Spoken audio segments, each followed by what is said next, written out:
Story title: The Forgotten City. In a world where ancient myths have long been dismissed as mere legend, 17-year-old Lena Mason uncovers a hidden map left behind by her late grandfather. The map leads to the Forgotten City, an ancient civilization that vanished without a trace. Accompanied by her best friend Oliver, and with a group of strangers pursuing them, Lena embarks on a journey to uncover the secrets of the city, secrets that could change everything she knows about the past and the future. As they venture deeper into a lost world, Lena faces danger, betrayal, and revelation as she uncovers her family's connection to this forgotten civilization. But with the city's long-lost power waiting to be unleashed, will Lena be able to control it, or will she become its next victim? Chapter 1: The Map. Lena Mason sat in the dusty attic of her late grandfather's house, the smell of old books and forgotten memories hanging thick in the air. She had always known there were secrets hidden in this house, secrets her grandfather had kept carefully guarded. After all, her grandfather, Elias Mason, had been a historian and archaeologist of sorts, obsessed with uncovering ancient civilizations and lost cities. Lena had often wondered if he had been chasing ghosts or if there was some truth to his claims. Today, she was going through his belongings, sorting through boxes of papers, old journals, and artifacts. After his passing, her family had been left to deal with the house. But none of them had the patience, or the interest, to sift through everything. They were too caught up in their own lives, and the house itself had become nothing more than a relic of a bygone era. But Lena couldn't let it go. Not yet. Her fingers traced the edges of an old wooden chest that had sat tucked away in a corner of the attic, its surface covered in dust. Curious, she pulled it open, her heart racing as she imagined what might be inside. The chest creaked as it opened, revealing stacks of yellowed papers, brittle maps, and various trinkets that seemed to hold the weight of time itself. At the top of the pile was a rolled-up piece of parchment, its edges frayed and worn. Lena gently unrolled it, her breath catching in her throat as the contents of the map became clear. It wasn't just any old map, it was ancient, the ink faded but still legible. A strange, unfamiliar coastline, jagged mountain ranges, and a series of symbols Lena didn't recognize. A chill ran down her spine as she studied the symbols closely. Some were familiar, archaic forms of writing she had seen in her grandfather's journals. But others were completely foreign, images of creatures, machines, and towering structures unlike anything Lena had ever encountered. At the center of the map, a large symbol stood out, a circular shape with radiating lines, almost as though it were some kind of portal or gateway. Lena held her breath, flipping the map over to find a small inscription written in her grandfather's hand: "To find what was lost, follow the path to the city that vanished. The answers lie where the world ends and begins again." Mason, Lena's mind raced. What was this city her grandfather had spoken of? A city that vanished? Her grandfather had often spoken of ancient civilizations, but she had never heard him mention one that had completely disappeared. Could this be the key to the mystery he had spent his life pursuing? A loud creak from the stairs snapped Lena from her thoughts, and she quickly rolled the map back up, tucking it into her bag. Her mother appeared in the doorway, a look of concern on her face. "Lena, I thought you'd finished up for the day," her mother said, her tone tired but warm. "What are you still doing up here?" Lena gave her a quick smile, though it didn't quite reach her eyes. "Just going through some of Grandpa's things. I found something interesting." Her mother raised an eyebrow. "Something interesting? It's just all old junk up here, honey. You're welcome to keep whatever you want, but I'm not sure it's worth all the effort." Lena bit her lip, not wanting to get into it.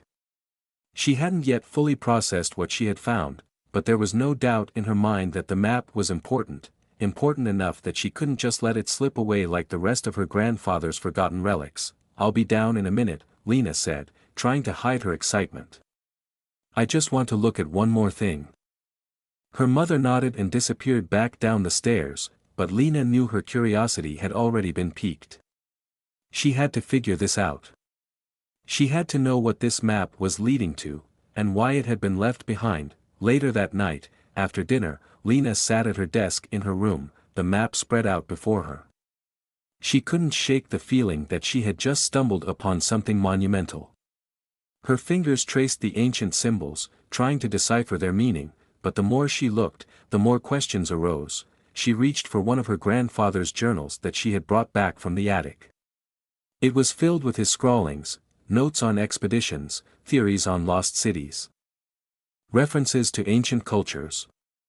Lena flipped through the pages, searching for anything that might provide context for the map, and then she found it. In the back of the journal, buried beneath pages of notes on ancient Egypt and Mesopotamia, was a section dedicated to something called the Forgotten City. The writing was messy, frantic even, as though her grandfather had been racing to document something urgent. The city that vanished. The city at the edge of the world. I have found references to it in texts older than any civilization we know. It is said to have been a place of great knowledge, its inhabitants gifted with the ability to harness the forces of nature. But they disappeared, vanished without a trace. Those who searched for it never returned, and the city's power was lost to time. But I have found a clue. I believe I know where it lies. Lena's pulse quickened. Was this the same city? The one on the map? She flipped through the rest of the journal, her mind racing as she connected the dots. The clues were there, scattered through her grandfather's notes like breadcrumbs, leading her to an extraordinary discovery. The Forgotten City was real, and her grandfather had been obsessed with finding it.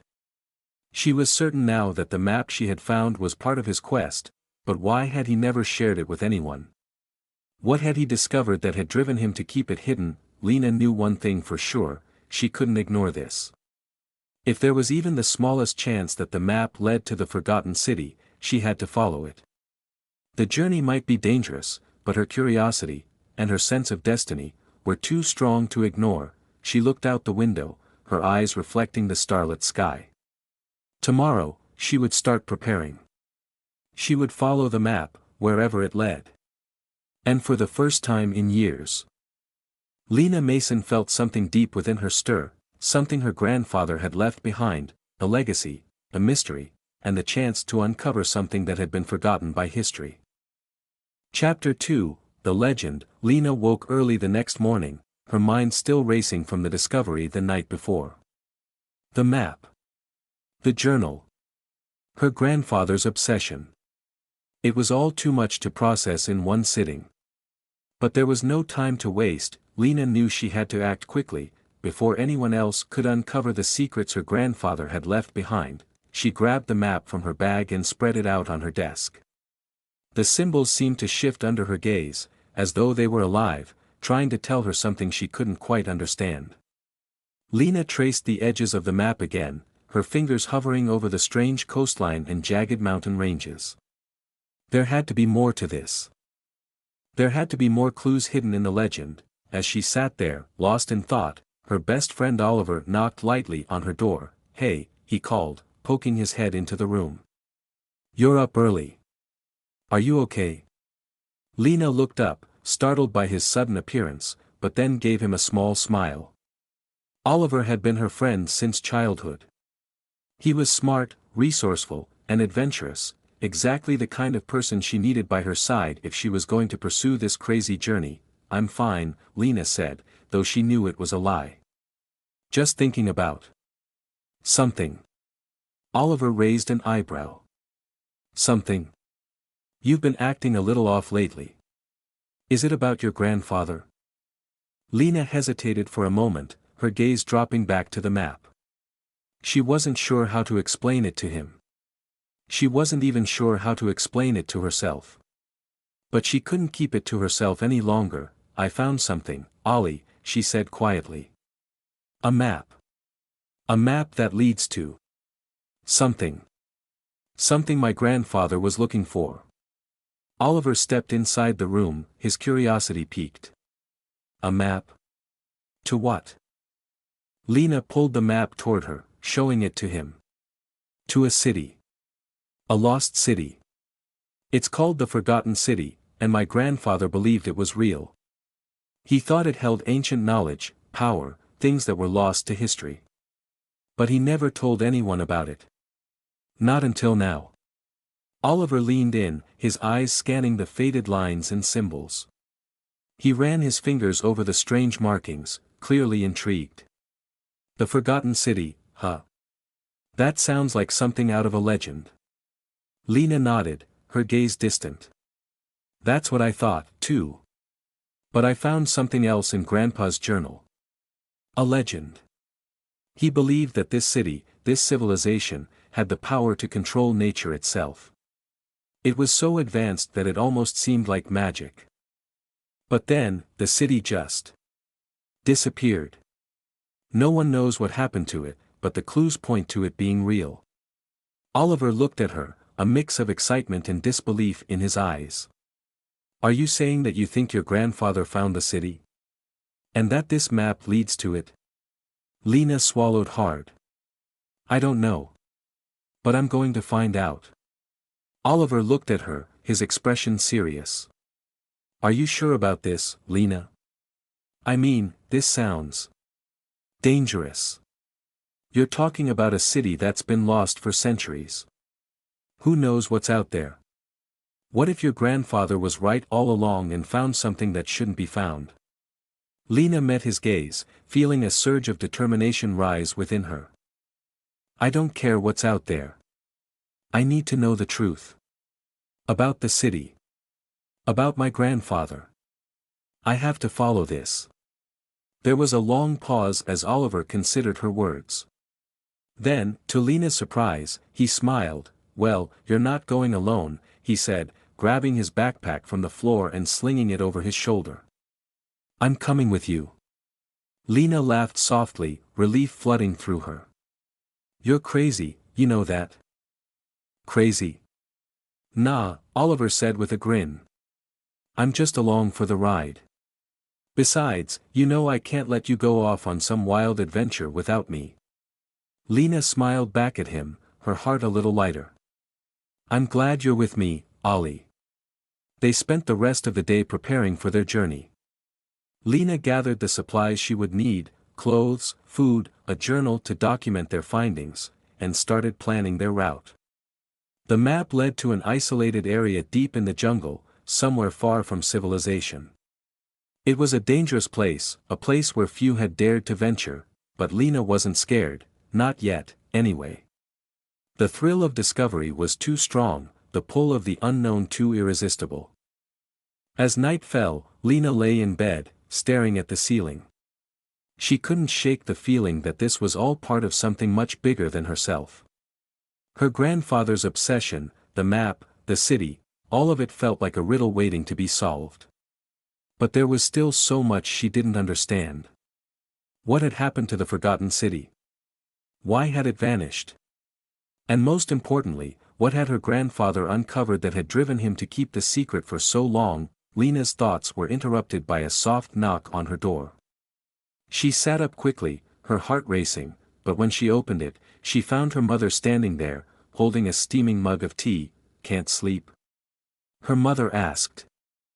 Her tone gentle but concerned, Lena shook her head, forcing a smile. No, just thinking. Her mother stepped inside, sitting on the edge of Lena's bed. I know this hasn't been easy on you, losing your grandfather. But you don't have to carry all of his burdens alone, you know. He left a lot behind, but you don't have to go looking for answers to everything. Lena hesitated. Her mother was right.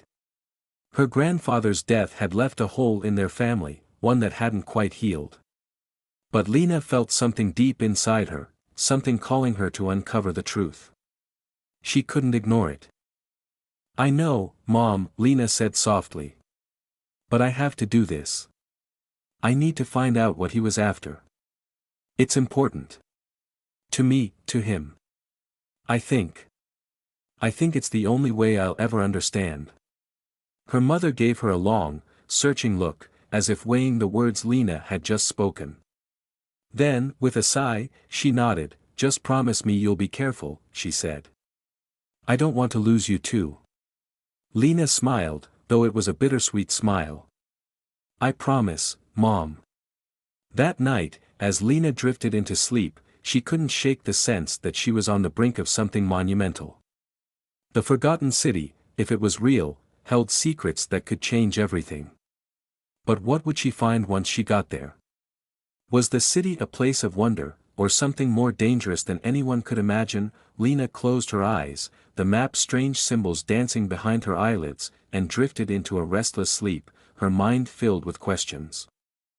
Chapter 3, The Journey Begins. Lena's heart beat fast as she stood at the edge of the forest, the first light of dawn painting the sky in shades of purple and orange. Behind her, Oliver was adjusting his pack, tightening the straps with the kind of focus that suggested he was trying to avoid thinking about the dangers that lay ahead. For a brief moment, Lena could almost forget the gravity of the journey they were about to undertake. It was just the two of them, standing at the threshold of an adventure that was both exhilarating and terrifying. Her grandfather's map had led them to a remote town at the foot of the mountain range depicted in the map's faded lines. From there, the true journey would begin, an expedition into the heart of the jungle. Where the Forgotten City was rumored to lie, Lena glanced over at Oliver. He was checking his gear, making sure everything was in place. His face was set in a mixture of excitement and concern. "Ready?" he asked, looking up from his pack. "Ready as I'll ever be," Lena replied, trying to muster the confidence she didn't fully feel. "Let's do this." They began their trek into the dense woods, the sounds of the village fading into the background. The air was thick with humidity, and the scent of damp earth and moss filled their nostrils. Every step Lena took seemed to sink slightly into the soft ground beneath her feet. The forest felt alive, like it was watching them, whispering in a language they couldn't understand. The path was narrow and winding, overgrown with vines and roots that seemed to reach out for them. The jungle was wild and untamed, with dense trees that blocked out much of the sunlight. As the hours passed, the heat became stifling, the air heavy with moisture. Sweat beaded on Lena's forehead as she wiped it away with the back of her hand. Despite the exhaustion, she couldn't shake the feeling that they were heading towards something monumental, something that had been hidden for centuries. They had hired a local guide, Marco, to help them navigate the jungle. Marco was a middle-aged man with a weathered face and dark eyes that seemed to miss nothing. He had been quiet most of the morning, but his presence was reassuring. He had done this kind of work for years, guiding tourists and adventurers through the jungle, though he seemed skeptical when Lena had shown him the map. "This is no ordinary map," Marco had warned, eyeing the parchment carefully. "You are not just searching for some forgotten city, Nina. There are things in this jungle that shouldn't be disturbed." Lena had taken his words seriously, but the idea of turning back hadn't even crossed her mind. She had a sense of purpose now. One that was stronger than any fear. The map and the journal had pointed her here for a reason. Her grandfather had dedicated his life to finding this place, and now it was her turn to uncover the truth. By midday, they stopped to rest near a small stream. Marco sat beside them, a machete resting in his lap as he sharpened the blade. Lena and Oliver pulled out their water bottles, gulping down the cool liquid. The jungle felt quieter now, the cacophony of birds and insects temporarily muted by the rush of water. "Do you think we're close?" Lena asked, looking at the map once more. She had studied it over and over, trying to piece together its cryptic symbols, but it was difficult to know exactly where they were in relation to the Forgotten City. Marco didn't look up from his work as he spoke. "The jungle changes," he said. "The map may be old, but the land hasn't forgotten. The city may be hidden by more than just time." Lena frowned, but before she could ask what he meant, Marco stood, slinging his machete over his shoulder. "We'll continue in an hour. We should keep moving before it gets too dark." As they packed up and resumed their journey, Lena couldn't shake Marco's warning. The jungle didn't seem like a place that could be easily tamed. It felt vast, almost infinite. Every twist and turn brought them deeper into its heart, and Lena began to feel a strange sense of both awe and dread. By the time the sun began to set, the jungle had taken on a different character. The air grew cooler, and the shadows seemed to stretch unnaturally long. The vibrant sounds of the day faded, replaced by the eerie calls of nocturnal creatures. It felt as though the jungle was waking up for the night shift, and they were intruders in its domain. Marco led them to a small clearing, where they would make camp for the night. It wasn't much, just a few tarps stretched over branches, a small fire crackling in the center, but it felt like a sanctuary in the midst of the wild. Lena set up her sleeping bag next to Oliver, the firelight flickering across their faces as they sat in silence, as they ate their simple dinner. Lena's thoughts turned back to her grandfather. She had been so focused on the journey, on the mystery of the forgotten city, that she hadn't taken much time to reflect on the man who had led her here. She could almost hear his voice in her head, reminding her to be careful, to question everything. But she had already made up her mind. She was here for a reason. I wonder how Grandpa would have felt about all this, Lena said quietly, breaking the silence. Oliver glanced at her, his face illuminated by the firelight. He'd probably be ecstatic, don't you think? This was his life's work. Lena smiled softly. Yeah. But I think he'd also be worried about the dangers. He was always so cautious, always warning me to think things through. Good advice, Oliver said, picking at his food. But sometimes, you've got to take a leap of faith.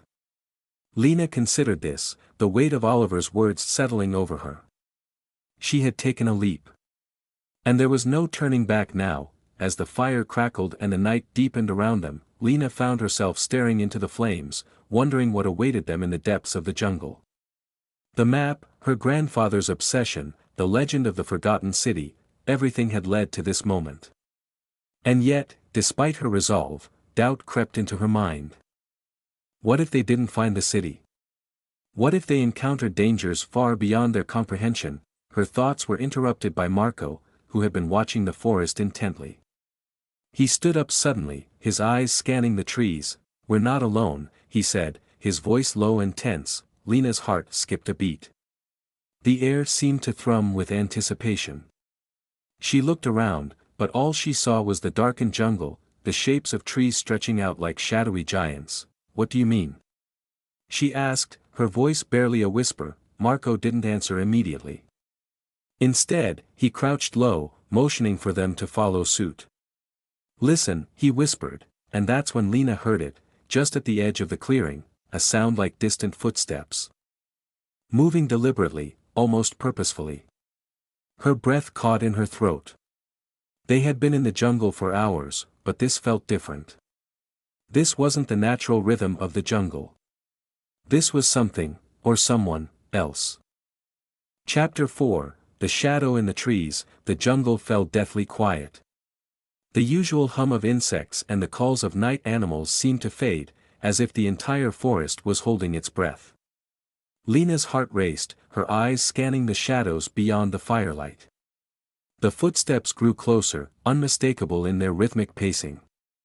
There was no mistaking it now, it was something, or someone, moving through the brush. Stay down, Marco whispered urgently, his hand gripping the hilt of his machete.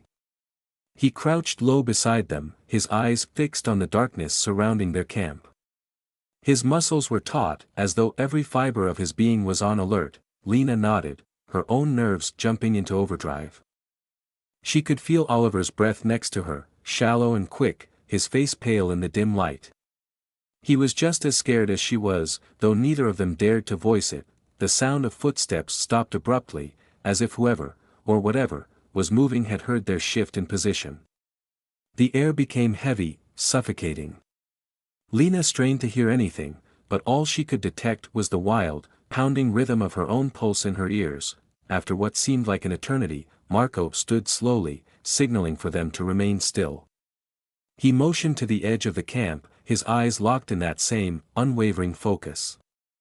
Without a word, he crept toward the tree lean, disappearing into the shadows with the quiet stealth of a predator. Lena and Oliver exchanged a glance.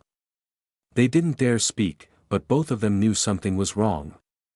The hairs on the back of Lena's neck stood up. She was used to the jungle's unpredictability, but this felt different.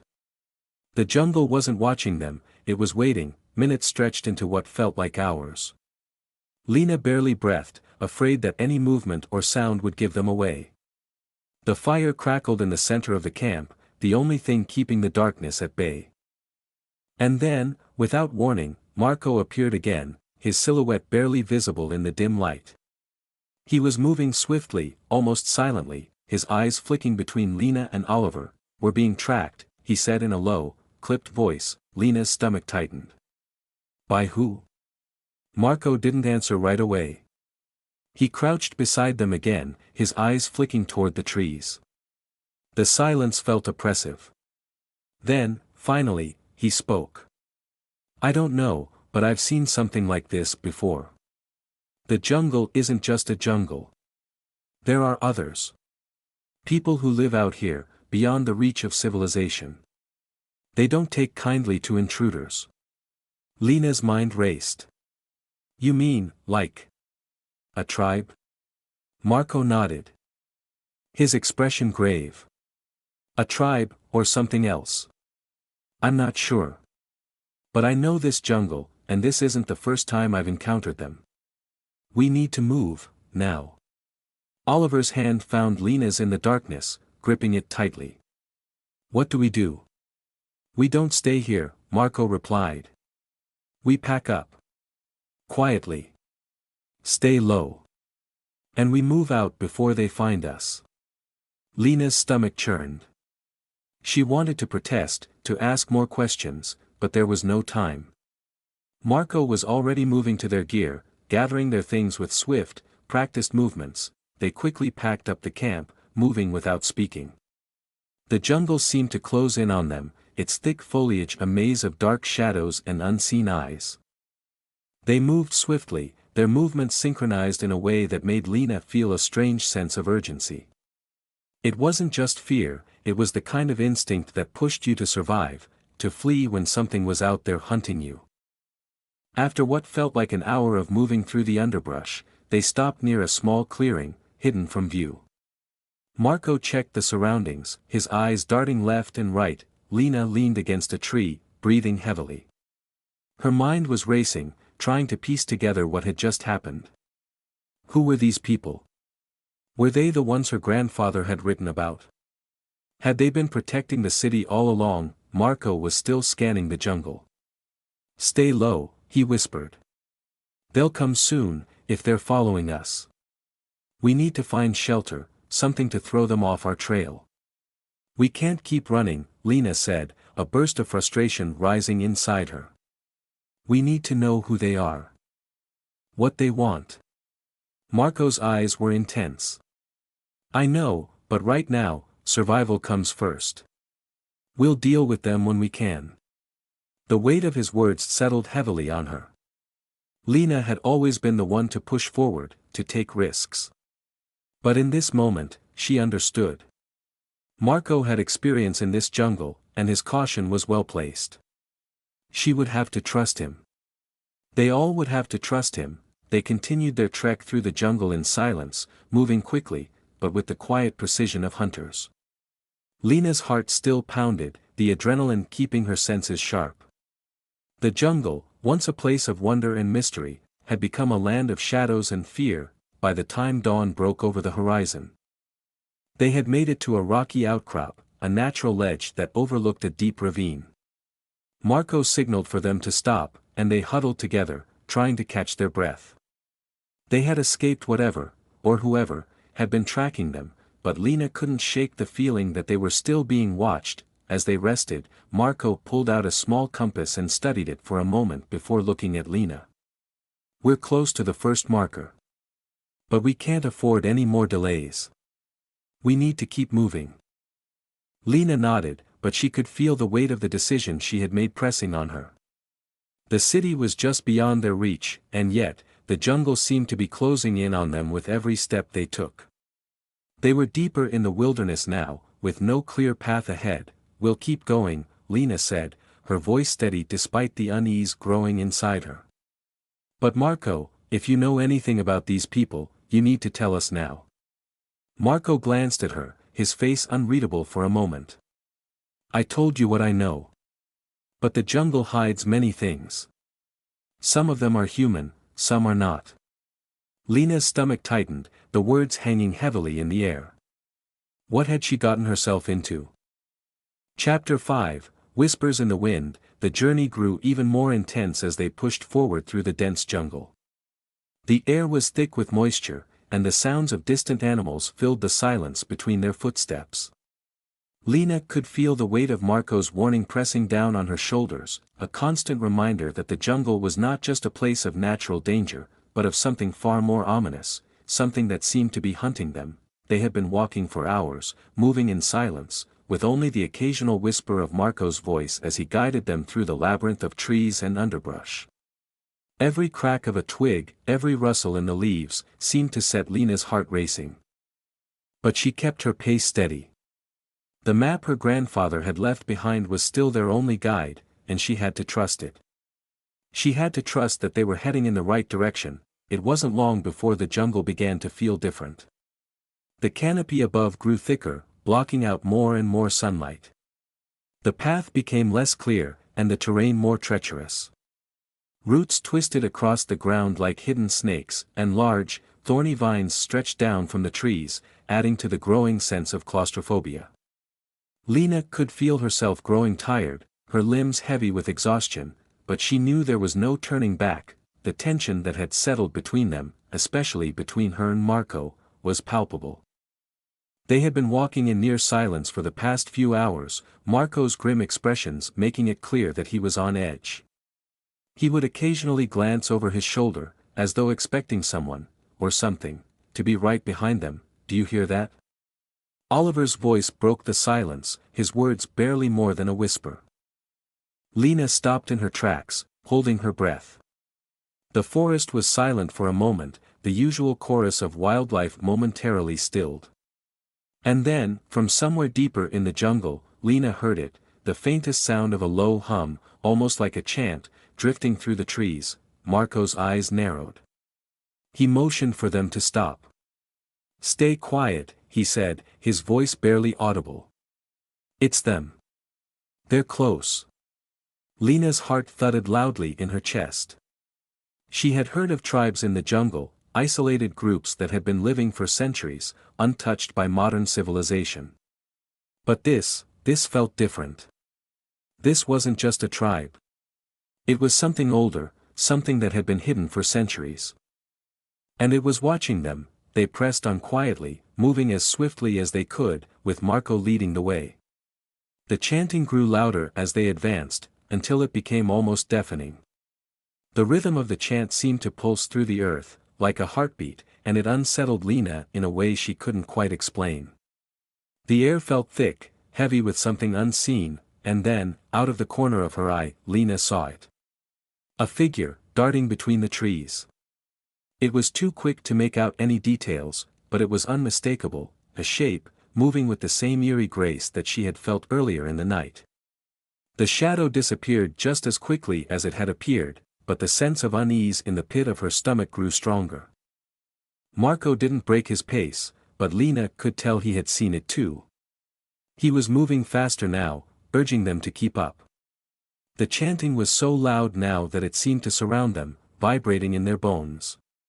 It was as if the jungle itself had come alive, wrapping them in its eerie symphony. They stumbled through the underbrush, sweat dripping down their faces, as they finally reached a clearing.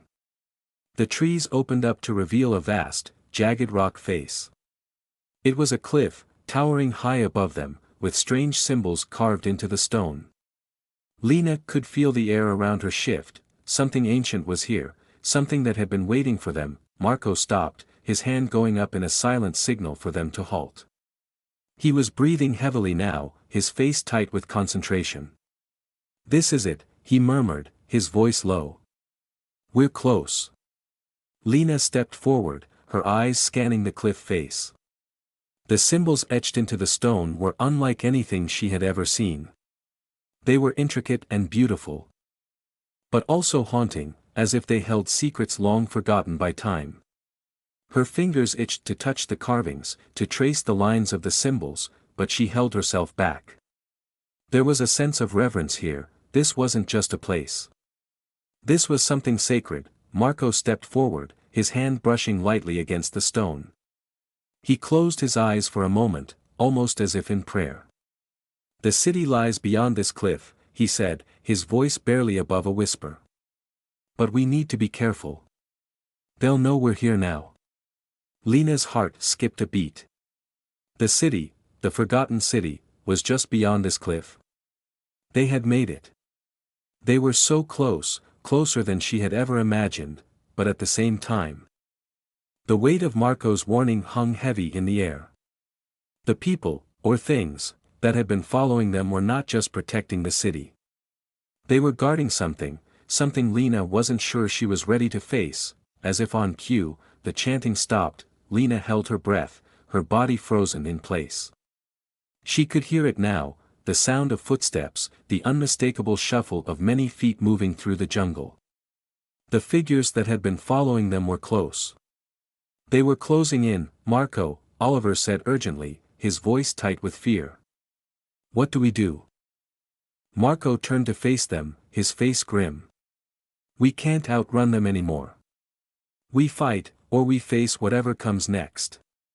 Lena's throat tightened. I don't want to fight. I just want to find the city. But she was cut off by a strange, guttural sound. It was unlike anything she had ever heard, a low growl that seemed to vibrate the very air around them. The jungle itself seemed to recoil, as if the trees were pulling back from the sound. From the shadows of the jungle, figures began to emerge. They were not human, at least, not entirely. Their faces were obscured by masks made of woven leaves and bone, their bodies cloaked in the tattered remnants of ancient fabrics.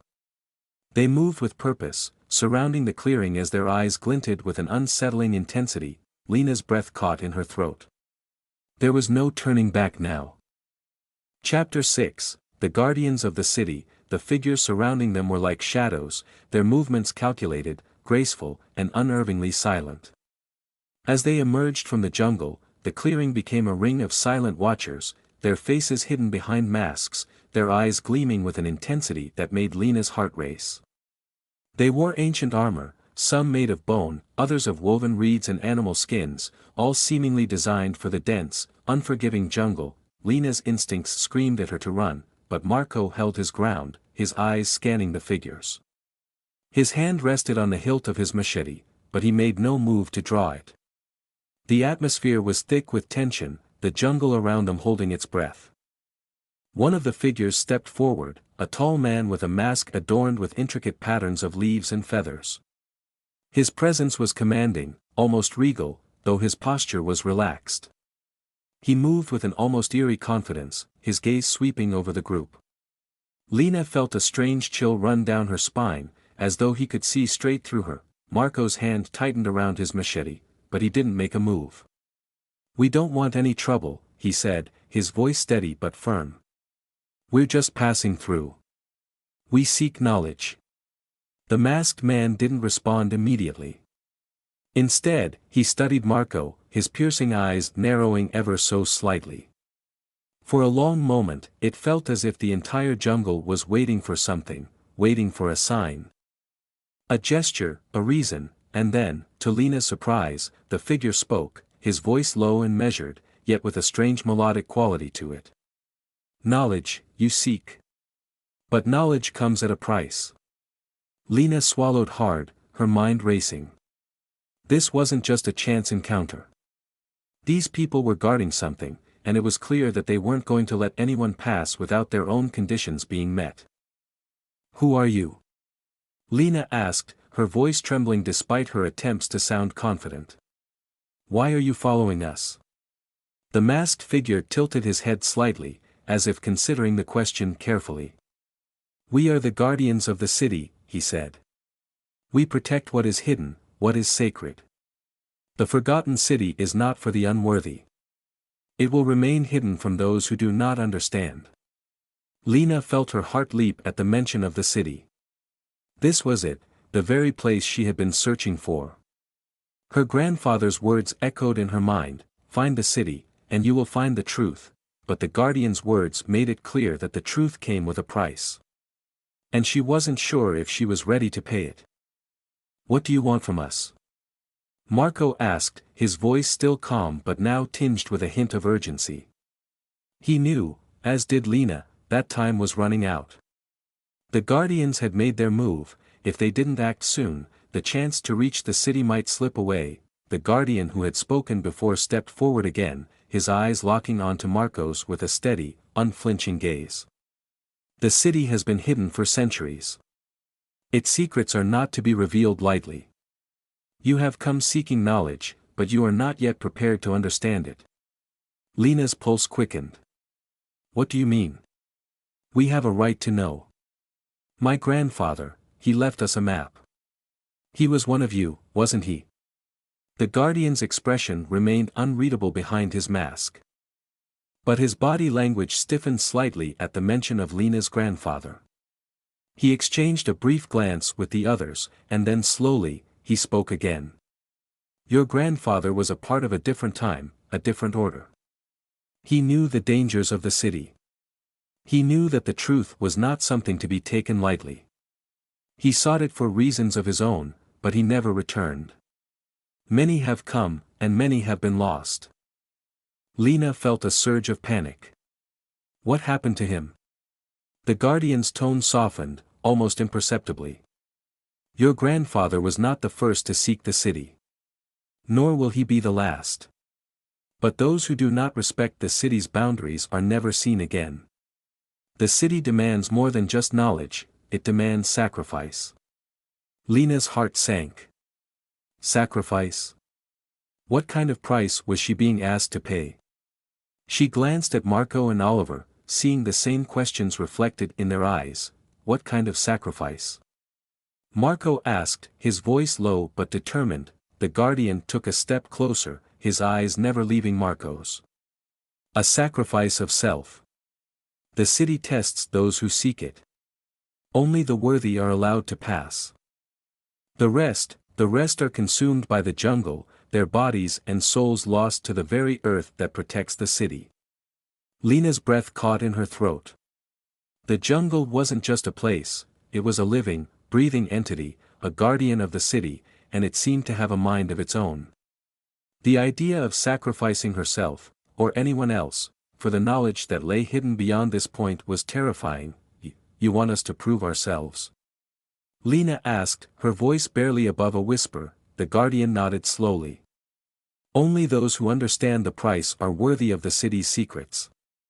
The jungle will guide you, or it will destroy you. For a long moment, there was nothing but the oppressive silence of the jungle. Lena could feel the weight of their decision pressing down on her. She had come this far, she couldn't turn back now, not when the city was within reach. But the Guardians weren't just going to let them walk in. They had to prove themselves worthy. Tell us what we need to do, Marco said, his voice unwavering. The Guardian tilted his head, as though he had been expecting the response. There is a trial, he said, his voice low. The jungle will test your resolve. If you survive, you will be allowed to enter the city. But be warned, this trial is not something that can be won through strength alone. It is a test of spirit, of mind, of heart. Lena swallowed hard, her throat dry. The jungle was alive with unseen dangers, and she could feel the weight of the Guardian's words. It wasn't just about surviving the jungle. It was about surviving themselves. Are you ready? The Guardian asked, his voice almost a challenge now. Lena took a deep breath, her eyes meeting Marco's. He nodded slightly. His expression hard with determination. Oliver, too, seemed ready to face whatever came next. The city was so close. They couldn't turn back now. Lena stepped forward, her resolve hardening. We're ready, she said. The Guardian's gaze softened ever so slightly, a flicker of approval passing across his features. Then prove it. With a swift motion, he turned, signaling for them to follow. The Guardians melted into the jungle like ghosts, disappearing into the shadows, leaving Lena, Marco, and Oliver to follow. The trial had begun. Chapter 7. The trial begins. Lena felt her heartbeat in her chest, loud and fast, as the Guardians disappeared into the dense jungle. The path ahead of them was shrouded in mystery, the shadows cast by the thick canopy making everything feel suffocating and uncertain. She glanced over at Marco, his face set with grim determination, and Oliver, who was nervously clutching his pack as if it might offer him some measure of protection. The guardian's words echoed in her mind. A trial of spirit, of mind, of heart. What did that mean? How could they possibly pass a trial that wasn't about strength? Was it about their fears? Their very souls? Stay close, Marco's voice broke through her thoughts. His tone firm, yet tinged with the same uncertainty that Lena felt. Whatever happens, we stick together. Lena nodded, but her mind was racing. The jungle around them seemed to hum with life, as though the trees themselves were watching, waiting for them to make a move. She could feel the weight of the invisible eyes upon them, the sense of being hunted, not by creatures, but by something far older and more dangerous. The air grew heavier as they ventured deeper into the jungle. The once clear path was now tangled with dense underbrush, and every step was a struggle against roots and vines that seemed to rise up from the earth like tendrils trying to ensnare them. The sunlight was now a distant memory, blocked out by the thick layers of leaves high above. The world was shrouded in a dim, unnatural twilight, and the air smelled of damp earth and decay. Lena's senses were on high alert, her every nerve firing as she tried to make sense of the jungle's strange atmosphere. There was something about it, a deep, unsettling feeling that she couldn't shake. It wasn't just the oppressive humidity or the rustle of unseen creatures in the underbrush. It was as though the jungle itself was alive, aware of their presence, and judging them. Suddenly, they stopped. Marco held up a hand, signaling them to halt. He motioned for silence, his eyes scanning the area, his face taut with concentration. Lena's heart skipped a beat. There was something wrong. What is it? Oliver whispered, his voice tense. I don't know, Marco muttered, lowering his machete slightly. It feels off. They waited, the silence in the jungle growing even more intense, as if the very air was holding its breath. Lena's eyes darted around, trying to see anything, to hear anything that might explain the sudden shift in the atmosphere, and then, just as quickly as it had fallen, the silence was broken. A sharp, piercing sound cut through the stillness, like the screech of a bird. But raw, guttural. It was so loud, so sudden, that Lena jumped, her pulse spiking in shock. From the shadows of the jungle, a shape emerged. It was large, much larger than any animal Lena had seen before. Its form was a blur at first, but as it stepped into the dim light filtering through the trees, she could make out more details. It was a creature of strange proportions, standing on two legs like a man, but with elongated arms and claws that glinted in the low light. Its skin was mottled, a sickly greenish hue, and its eyes were pure black, reflecting no light, as though they belonged to something that had long since crossed into the realm of nightmares. For a moment, Lena could only stare, her breath catching in her throat. This wasn't just an animal. It was something else, something that didn't belong in this world. The creature stepped closer, its feet making no sound as they pressed into the earth. It was moving with purpose, its gaze fixed on them. The air around it seemed to vibrate, as if the very jungle was reacting to its presence. Marco took a step back, his hand tight around his machete. "Stay behind me," he ordered, his voice calm but filled with authority. "Whatever it is, we don't fight it." "Not yet." Lena nodded, her heart thumping in her chest, but her body frozen in place. She could feel Oliver's breath coming in shallow gasps behind her. And she could sense the fear that was creeping into his bones. The creature moved closer, and for a moment, it seemed as if it was assessing them, its black eyes shifting from one to the other. Then, without warning, it lunged. It was so fast, so sudden, that Lena barely had time to react. Marco swung his machete at the creature, but it dodged effortlessly, its movements fluid and unnatural. The creature's claws slashed through the air, narrowly missing Marco's face as he leapt back. Lena gasped, her legs moving on their own as she pulled Oliver out of harm's way. They stumbled backward, the jungle floor slippery beneath their feet, as the creature circled them like a predator toying with its prey. Marco was ready now, his machete poised, his body tense, his eyes locked on the creature. "Get ready," he gritted out. "It won't be alone." As if on cue, more shapes began to emerge from the shadows, smaller and quicker, but just as terrifying. The jungle seemed to explode with movement, figures darting between the trees, their glowing eyes fixed on the group. There were too many of them to count. Lena could feel her stomach turn with fear. "We need to move," Marco said urgently. "Now." But as they turned to run, Lena felt something brush against her leg. She screamed, looking down, and saw that a vine had wrapped itself around her ankle, holding her in place. "Lena!" Marco shouted, reaching for her. But it was too late. The vine tightened, pulling her toward the ground with a force that sent a jolt of pain through her body. She struggled to free herself, but the more she fought, the tighter it seemed to become.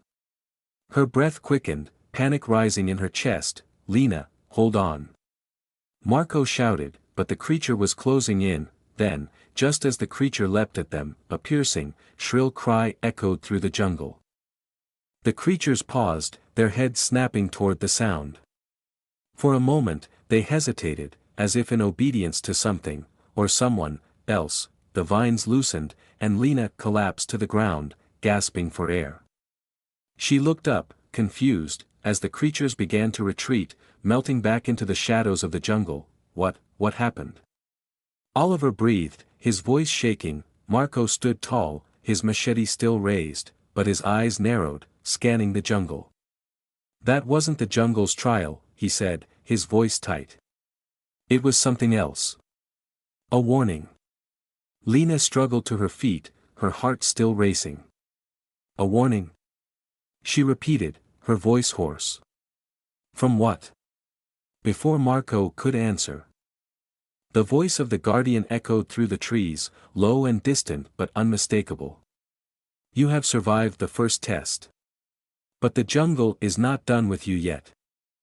Chapter 8, The Heart of the Jungle. The air around them was thick, saturated with the scents of earth and decay, and yet there was a strange undercurrent of something sweet, almost like the fragrance of flowers, that twisted its way through the dense canopy.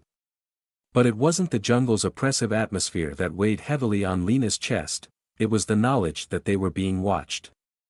The creatures, the trial, the strange voice of the guardian, it all felt like one long, unbroken test, and it was far from over. Marco, his machete still at the ready, led the way as they ventured deeper into the jungle. His face was hard, focused, but Lena could see the weariness in his eyes. The toll the constant tension was taking on him. Oliver walked behind Lena, his steps hesitant but determined, his hand gripping the strap of his pack as though it could shield him from whatever else might emerge from the shadows. Lena glanced over at him, noticing how he was trembling, his knuckles white from the pressure he was putting on his pack. She gave him a reassuring look, but it didn't seem to help. They had all just faced something that didn't feel real, something far beyond the dangers they had expected in the jungle. What was that thing? Oliver finally asked, his voice low. "Those creatures, they didn't seem natural." "They weren't," Marco replied, glancing back at them briefly. "The jungle is old, older than anything we can comprehend. There are forces here that we don't understand. And whatever those creatures were, they were part of it." The words hung in the air, heavy with foreboding. Lena wasn't sure what Marco meant, but she had no doubt that they were far from the first to stumble upon the jungle's secrets. And judging by the way things had unfolded, they weren't the first to fail the test either. As they pressed on, the trees seemed to grow taller, more imposing, their gnarled branches twisting together to form an almost impenetrable canopy overhead. The shadows were thick, and the light barely touched the ground, creating a surreal twilight in which time seemed to slow. Suddenly, there was a noise, soft, almost imperceptible at first, like the rustle of wind through leaves. But as Lena's senses heightened, she realized it was something else. Something alive. A soft padding of feet. A whisper, almost a sigh, from the depths of the jungle. Marco stopped dead in his tracks. "Did you hear that?" Lena nodded, her body tense. "What is it?" Before Marco could respond, a voice, clear and melodic, floated through the air, so soft, so serene, it almost sounded like a lullaby. Yet beneath this sweetness, there was an undeniable weight to the words, a sense of ancient power that sent a shiver down Lena's spine. Come closer, children of the earth. The heart of the jungle awaits. The words seemed to come from everywhere and nowhere at once, echoing in the air, vibrating against the very soil beneath their feet. Lena glanced around, her breath catching in her throat. Who's there? She called out, her voice trembling despite her best efforts to stay calm. The jungle was silent for a moment, and then, out of the shadows, a figure appeared. It wasn't like the creatures they had encountered before. This being was taller, more graceful, and cloaked in a shimmering veil of leaves and vines that seemed to move of their own accord. Her skin was an ethereal shade of green, her eyes glowing softly in the dim light like twin lanterns.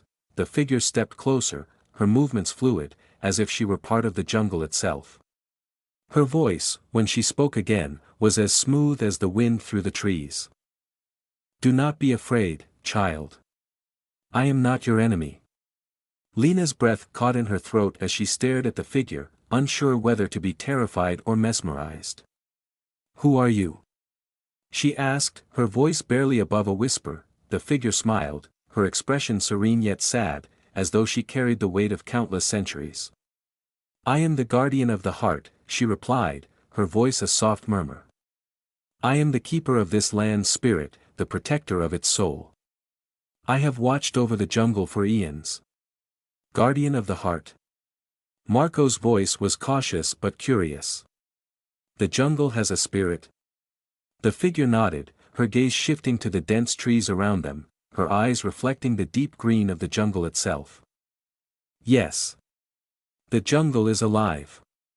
It is not merely a collection of trees and animals, but a living, breathing entity. It grows, it thrives, and it feeds. Its heart beats in the center of this land, where the forgotten city lies. That is why you are here. Lena's mind raced. The forgotten city, she murmured. Is it true? Does it hold the answers? The guardian's gaze softened, and she stepped forward, her delicate feet barely making a sound on the forest floor. The city holds the truth, yes. But the truth is not for the faint of heart. It is not a treasure to be claimed. It is a power that can break the soul, if you are not prepared. Marco stepped forward, his face set with determination. We are ready. We've come this far. The guardian's eyes flickered with an emotion that Lena couldn't quite place, something ancient and knowing. You think you are ready, but the jungle will decide. You will face its trials, not just of strength, but of heart. Of will. Of your very essence. Only those who truly understand its depths can survive. Lena could feel a chill creeping over her skin. What do we need to do? The guardian's voice was a soft whisper. Follow me. The heart of the jungle will show you the way.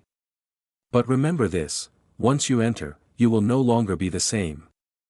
The jungle changes all who pass through its gates. Without another word, the guardian turned and began to walk deeper into the jungle, her body gliding effortlessly through the thick underbrush.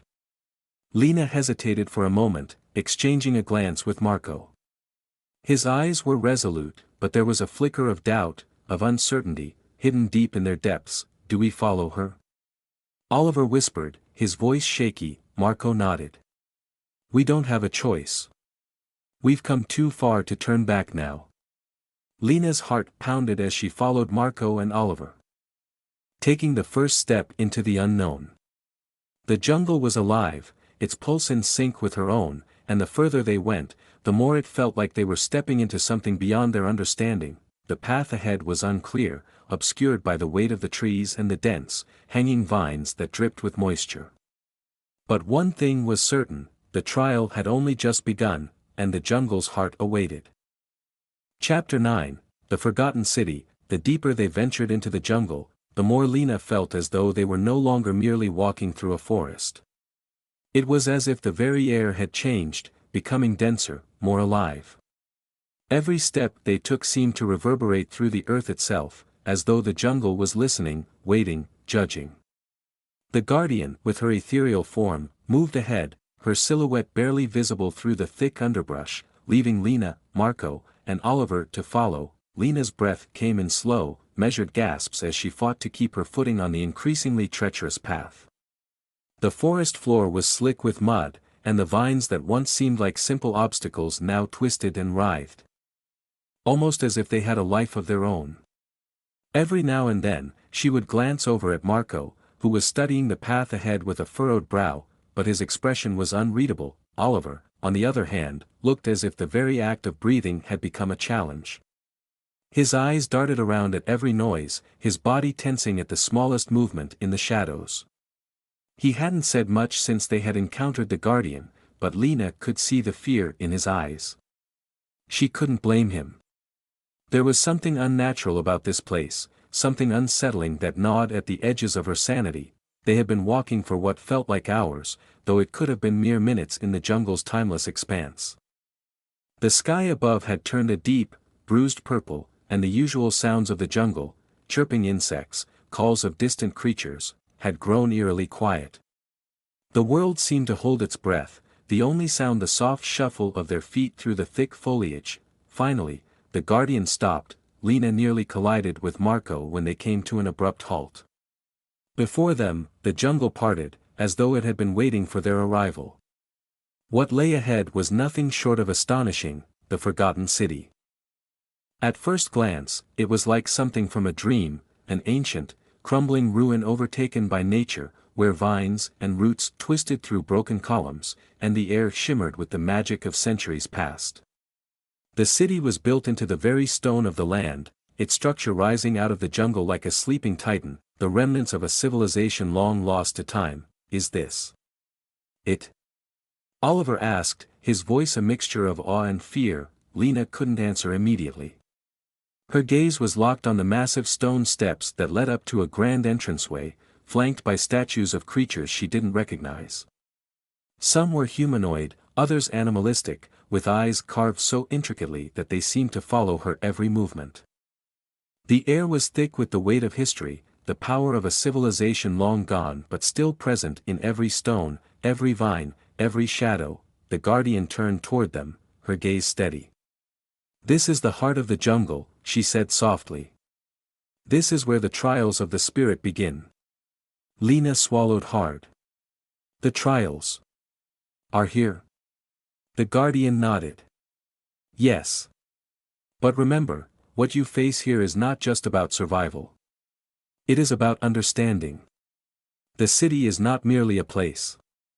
It is a living testament to those who came before you, and to the choices they made. To pass through, you must open yourselves to what is within." With that, she began to ascend the steps, her light form moving like a shadow through the stones.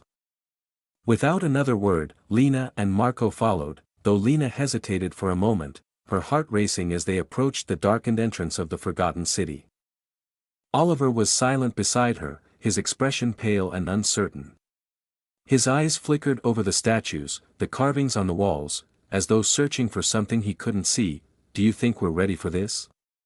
Oliver whispered, his voice tight. Lena turned to look at him, her hand resting gently on his arm. "I don't know," she admitted. "But we have to be." The air around them thickened as they passed through the great archway and into the heart of the city. The forgotten streets were wide, but the buildings that lined them were broken, eroded by time, and overtaken by roots and vines. There was an odd silence to the place, a stillness that felt like the city was holding its breath. "Waiting for something." "Stay close," Marco murmured, his voice low. "We don't know what we'll find here." They ventured deeper, moving through the city's narrow streets, the path illuminated only by the faint glow of bioluminescent moss clinging to the cracked stone walls. Every now and then, they would pass a statue or a relief on the wall, a fragment of the past, and for a fleeting moment, Lena could almost hear the whispers of those long gone. The Guardian stopped in front of a massive door, unlike any they had seen before. It was carved from a single stone, covered in intricate symbols that seemed to pulse with an inner light. There was no handle, no visible way to open it. Yet the moment the guardian stepped forward, the door began to move on its own, sliding open silently as if inviting them in. "This is where the trial begins," the guardian said, her voice echoing strangely in the stillness.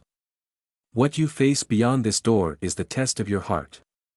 Only those who can face their deepest fears and desires will be able to pass." Lena's breath caught in her throat. She had feared this moment, the moment when she would be forced to confront whatever it was that haunted her. Marco and Oliver were standing just behind her, their faces unreadable. The guardian turned to them. "Once you enter, there is no turning back. You must trust in yourself and in one another." Lena nodded, though her mind was in chaos. Could they really do this? Could they really face whatever lay on the other side? Taking a deep breath, Lena stepped forward, feeling the pulse of the city's heart beneath her feet. Marco followed, and then Oliver, each of them bracing for what would come next. The door slid shut behind them. Inside, the air was colder, heavier, thick with the weight of ancient magic.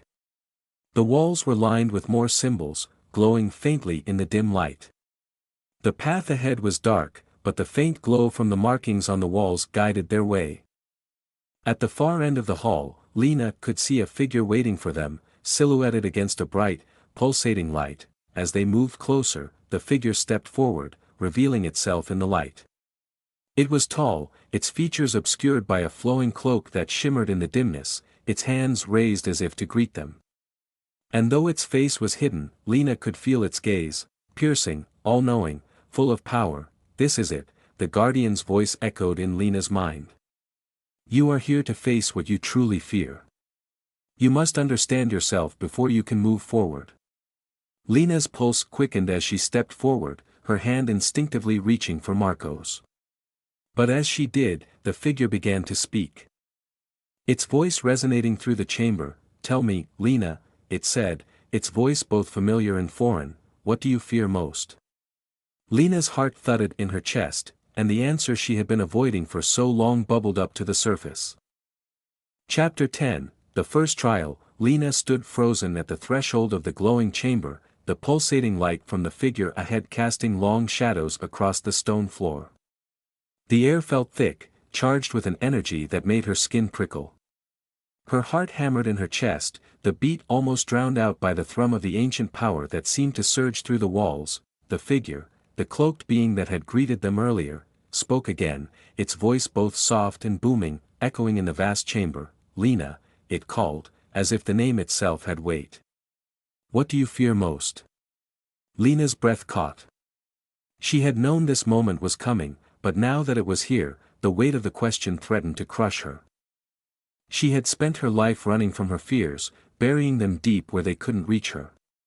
Yet, now, they stood before her, demanding to be faced. The figure's eyes gleamed in the darkness, though they remained hidden beneath the folds of its cloak. "Answer me, child. What do you fear?" Her thoughts scattered like birds in a storm, and for a moment, she couldn't speak. What was her greatest fear? She thought of her childhood, of being abandoned, of losing everything she had ever known. She thought of Marco, the one person who had always been there for her.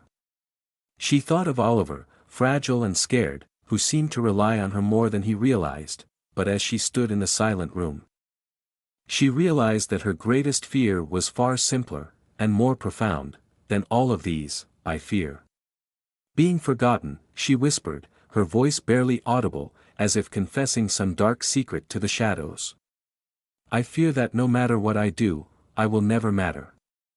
That everything I've done, everything I've fought for, will be lost to time."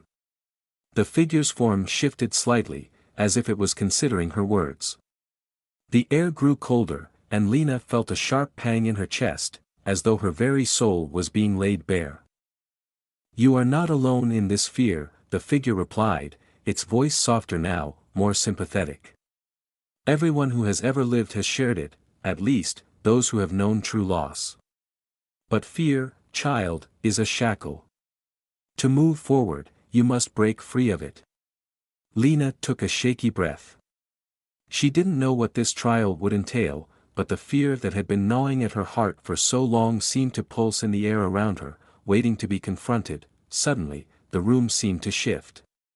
The stone beneath her feet trembled, and the walls began to close in, slowly and methodically, as though the city itself were reacting to her fear. She looked around frantically, her pulse quickening. The walls seemed to have no end, stretching far into the darkness. "Marco."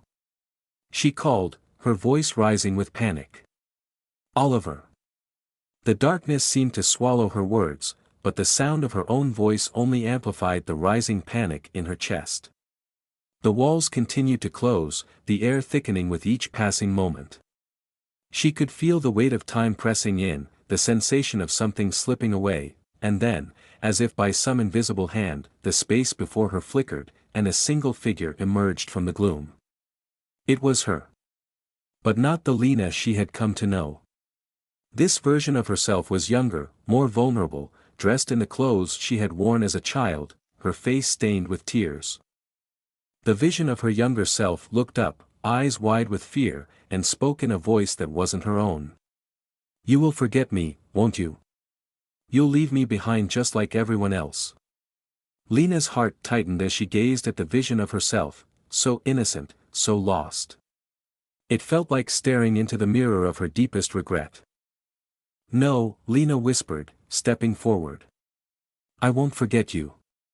I promise, I won't forget." But the vision of her younger self just shook her head, tears welling up in her eyes. "You don't understand," it said, its voice a twisted version of her own. "You're already forgetting. You're already leaving everything behind, running from your past." Lena's knees buckled as the weight of the words crushed her. The air around her grew colder, more suffocating, and she fell to her knees, her hands clutching her head as though she could stop the words from drilling into her mind. She wanted to scream, to make it stop, but her voice caught in her throat. The figure, the guardian of the trial, stepped closer. Its shadow casting over her. "You must choose," it intoned. "Face the past you have buried, or be lost in it forever." Lena's mind raced. Could she really face her past? Could she confront the fear that had haunted her for so long, the fear of being forgotten, of being nothing more than a fleeting memory in the grand span of time? And then, it clicked. She had spent so much of her life running from this fear, avoiding it, as if ignoring it would make it disappear. But it wouldn't. The past, her past, was a part of her. She couldn't erase it or hide from it anymore. She stood up, trembling, but with more conviction than she had ever felt before.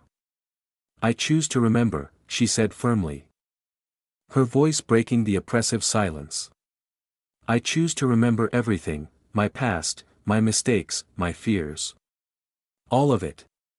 The vision of her younger self vanished in an instant, as if the act of remembering had broken the illusion.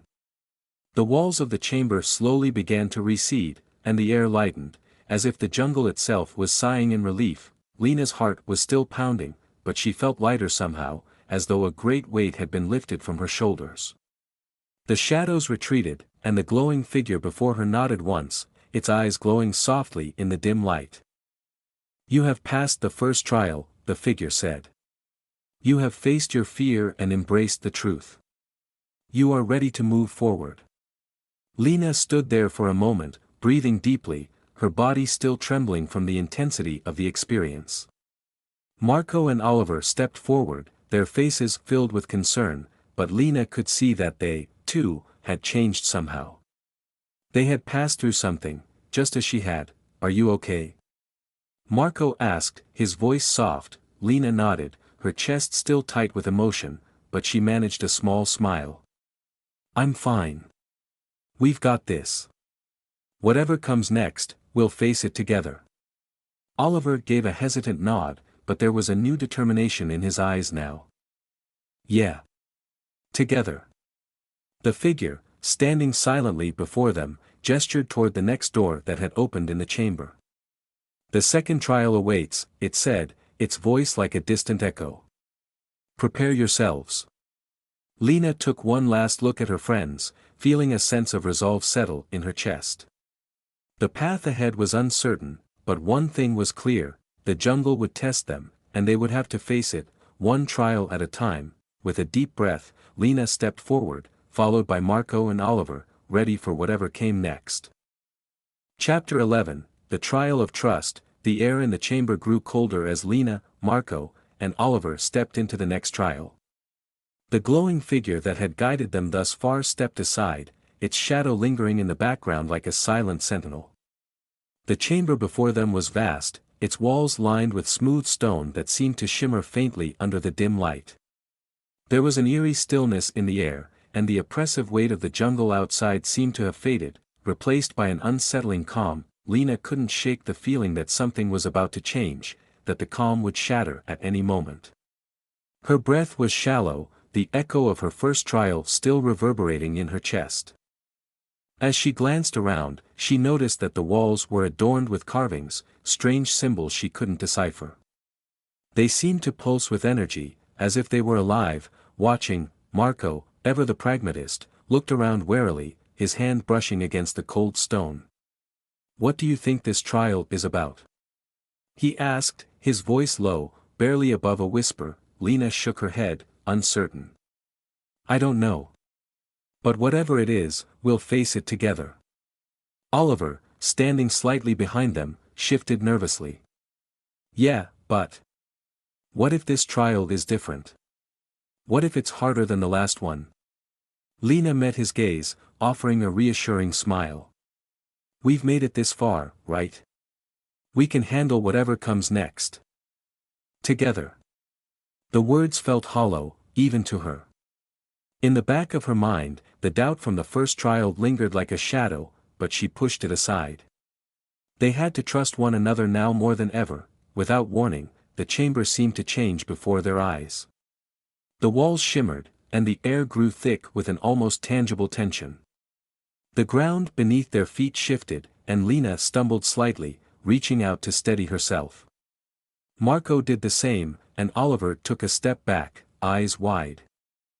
Then, from the shadows, a voice echoed through the chamber. "You speak of trust," the voice said, smooth and mocking.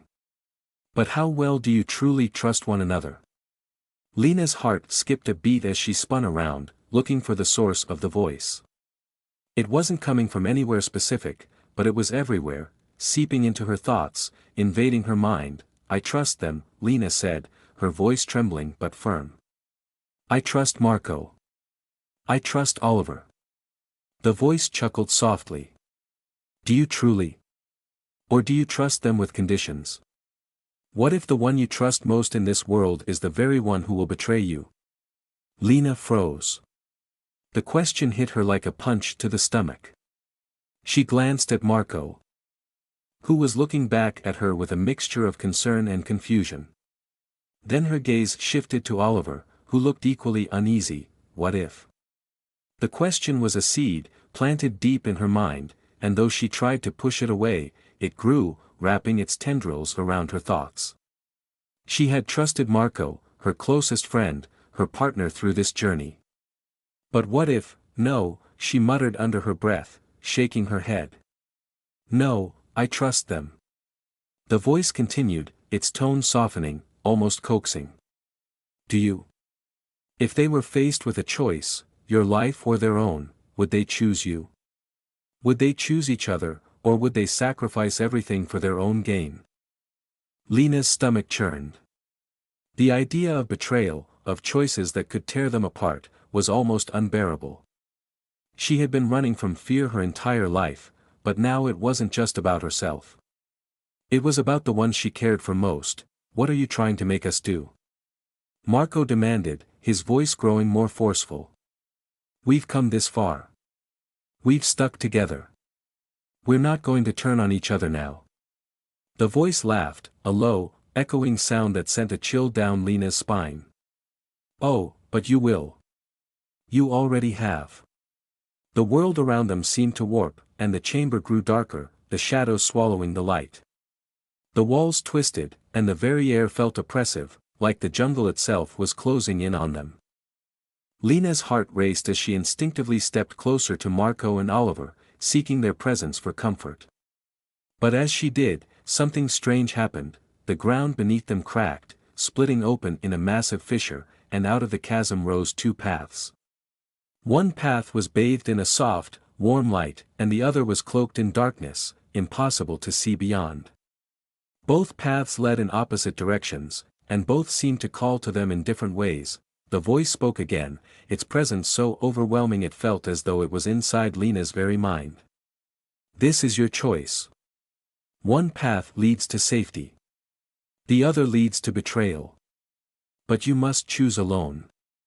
If you trust the others, you will choose together. But if you trust no one, you must choose separately. Choose, and face what you truly believe. Lena's chest tightened. She could feel the weight of the decision pressing down on her like a physical force. Trust. Could she trust Marco? Could she trust Oliver? Before she could respond, the chamber seemed to collapse around them, the ground shifting again as the two paths solidified, a glowing door now appearing at the end of each. The air crackled with an energy that made her skin prickle, and Lena realized that the trial had taken on a far more personal form. It wasn't just about choosing paths, it was about choosing faith. Choosing belief. The voice, now a whisper, seeped into her thoughts. What if the one you trust most is the one who will fail you? Lena closed her eyes, trying to calm the whirlwind of thoughts and emotions. In her heart, she knew the answer. She couldn't face this trial alone. She had to trust Marco. She had to trust Oliver. Marco, she said, her voice steady despite the storm brewing inside her, we need to choose the path together. Marco met her gaze, his expression dark but resolute. I'm with you. Oliver, though more hesitant, nodded after a moment. Together. The ground seemed to tremble beneath them, and for a brief moment, the two paths flickered, as if testing their resolve. Then, slowly, they both began to shift, the darkness receding as the light brightened, the two paths converging into a single path forward. The voice chuckled one last time, though it held no malice. You have passed the second trial, but remember, trust is a fragile thing. You must nurture it, for it can be broken in an instant. As the chamber returned to its original state, the three of them stood in silence, each processing what had just transpired.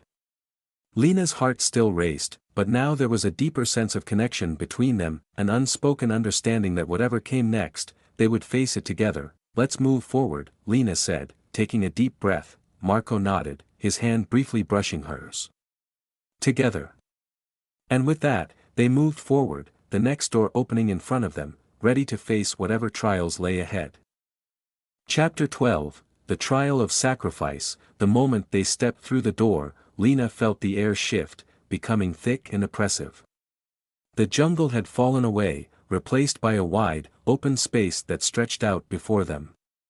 The ground beneath their feet was a hard, cracked earth, and the distant horizon seemed to stretch on endlessly, covered in a thick, gray fog that obscured everything beyond.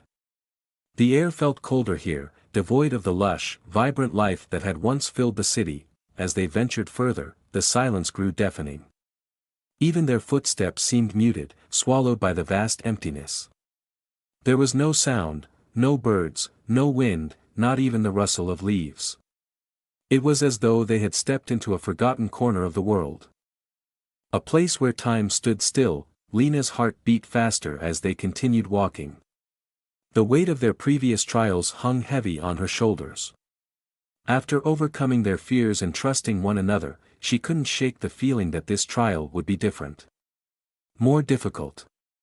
She could feel it in the air, a tension that seemed to vibrate just beneath the surface, threatening to erupt. We should be careful, Marco said, his voice barely above a whisper. He looked around nervously, as if expecting something to jump out from the fog. Lena nodded, her eyes scanning the barren landscape. I know. This doesn't feel right.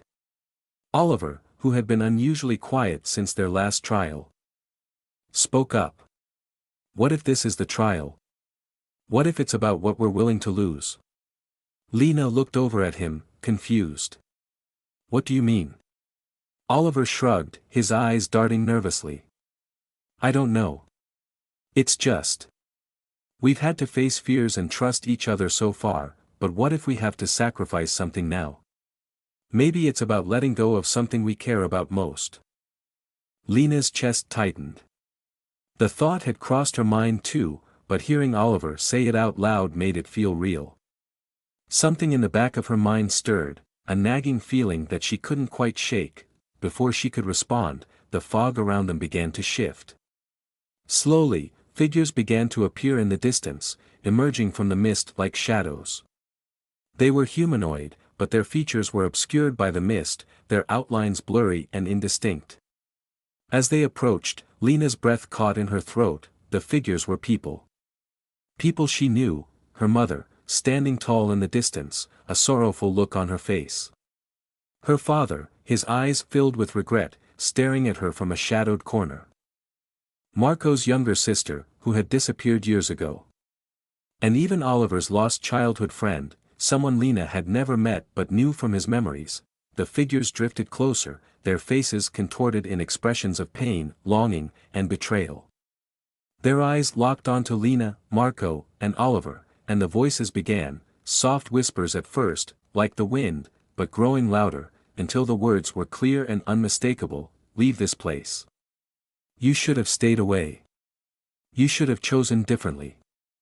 The voices were so real, so personal, that Lena's breath caught in her throat.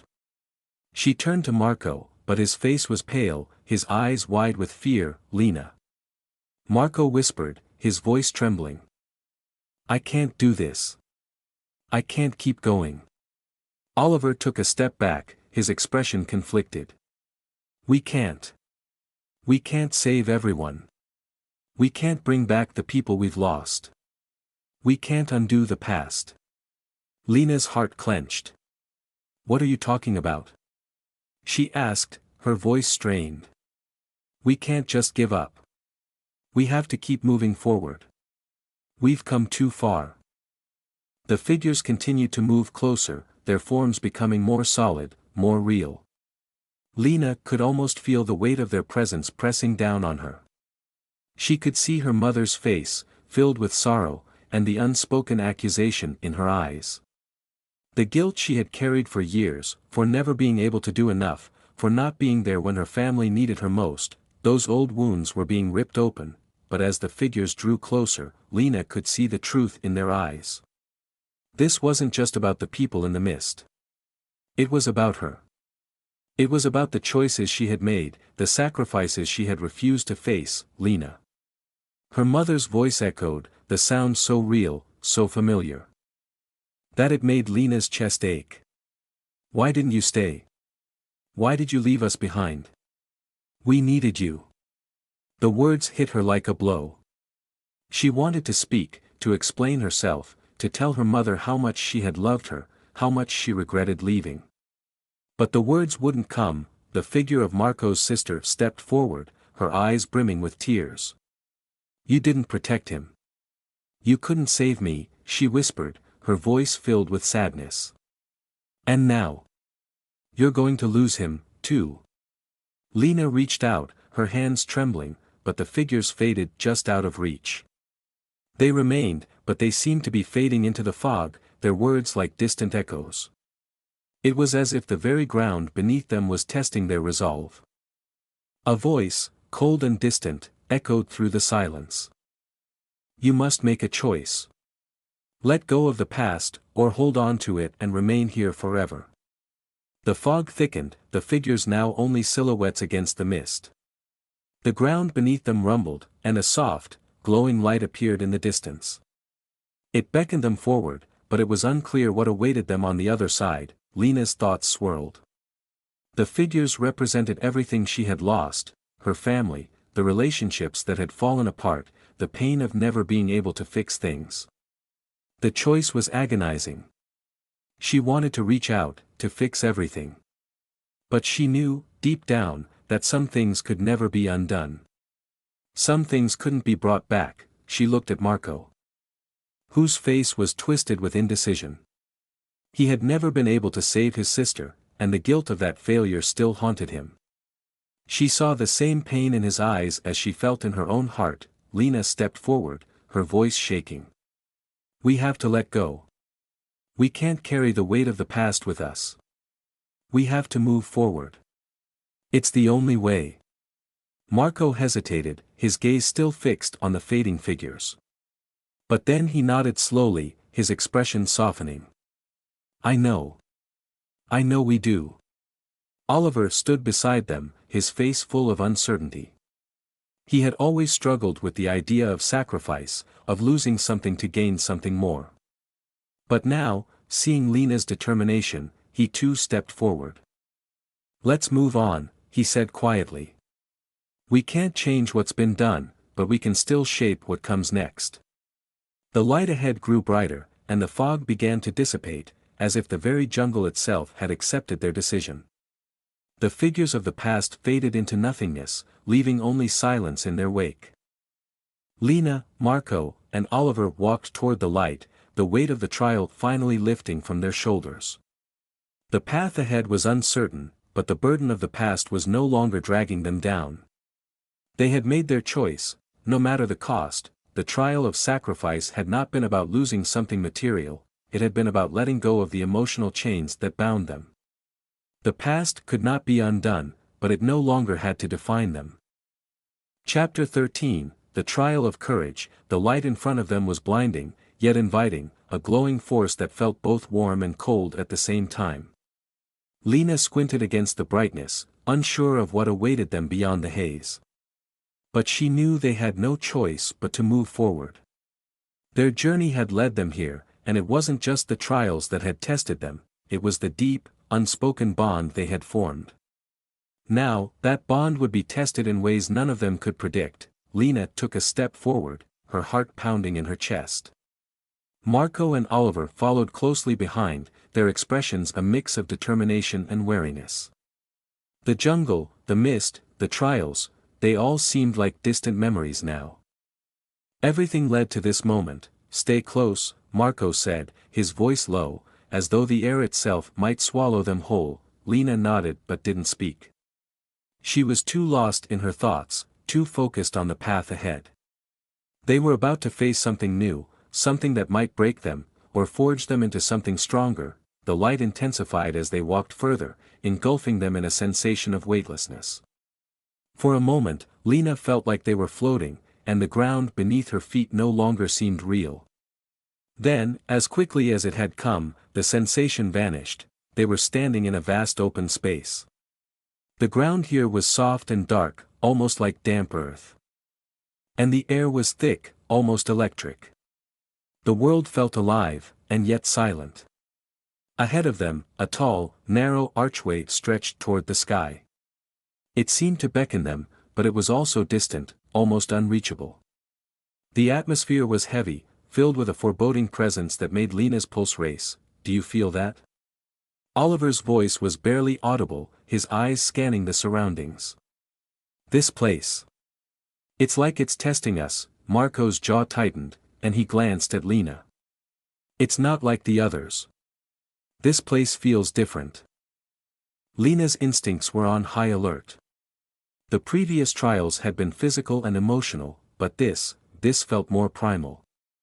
It was like something was calling them, urging them to prove their courage. But what kind of courage? Courage to face what? Before she could voice her thoughts, the ground rumbled, and a figure appeared at the foot of the archway. It was a tall, cloaked figure, its face hidden in shadow. Lena's heart skipped a beat. I have been waiting for you, the figure said, its voice deep, echoing through the space like the rumble of distant thunder. Who are you?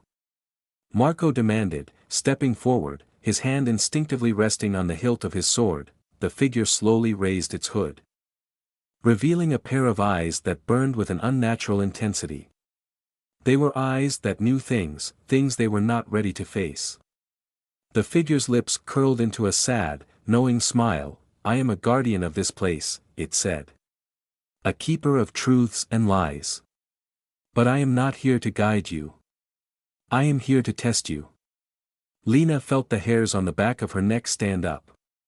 The trial had only just begun, and already, she could feel the pressure mounting. Test us? She asked, her voice steady despite the growing unease. What do you mean?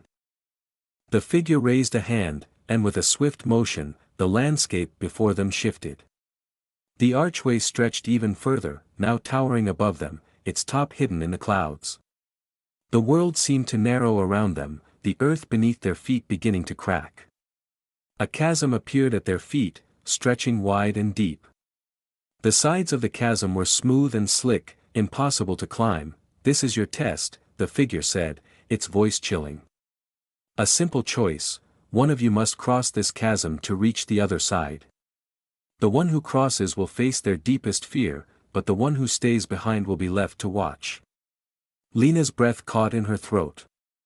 The gap was too wide, the chasm too deep.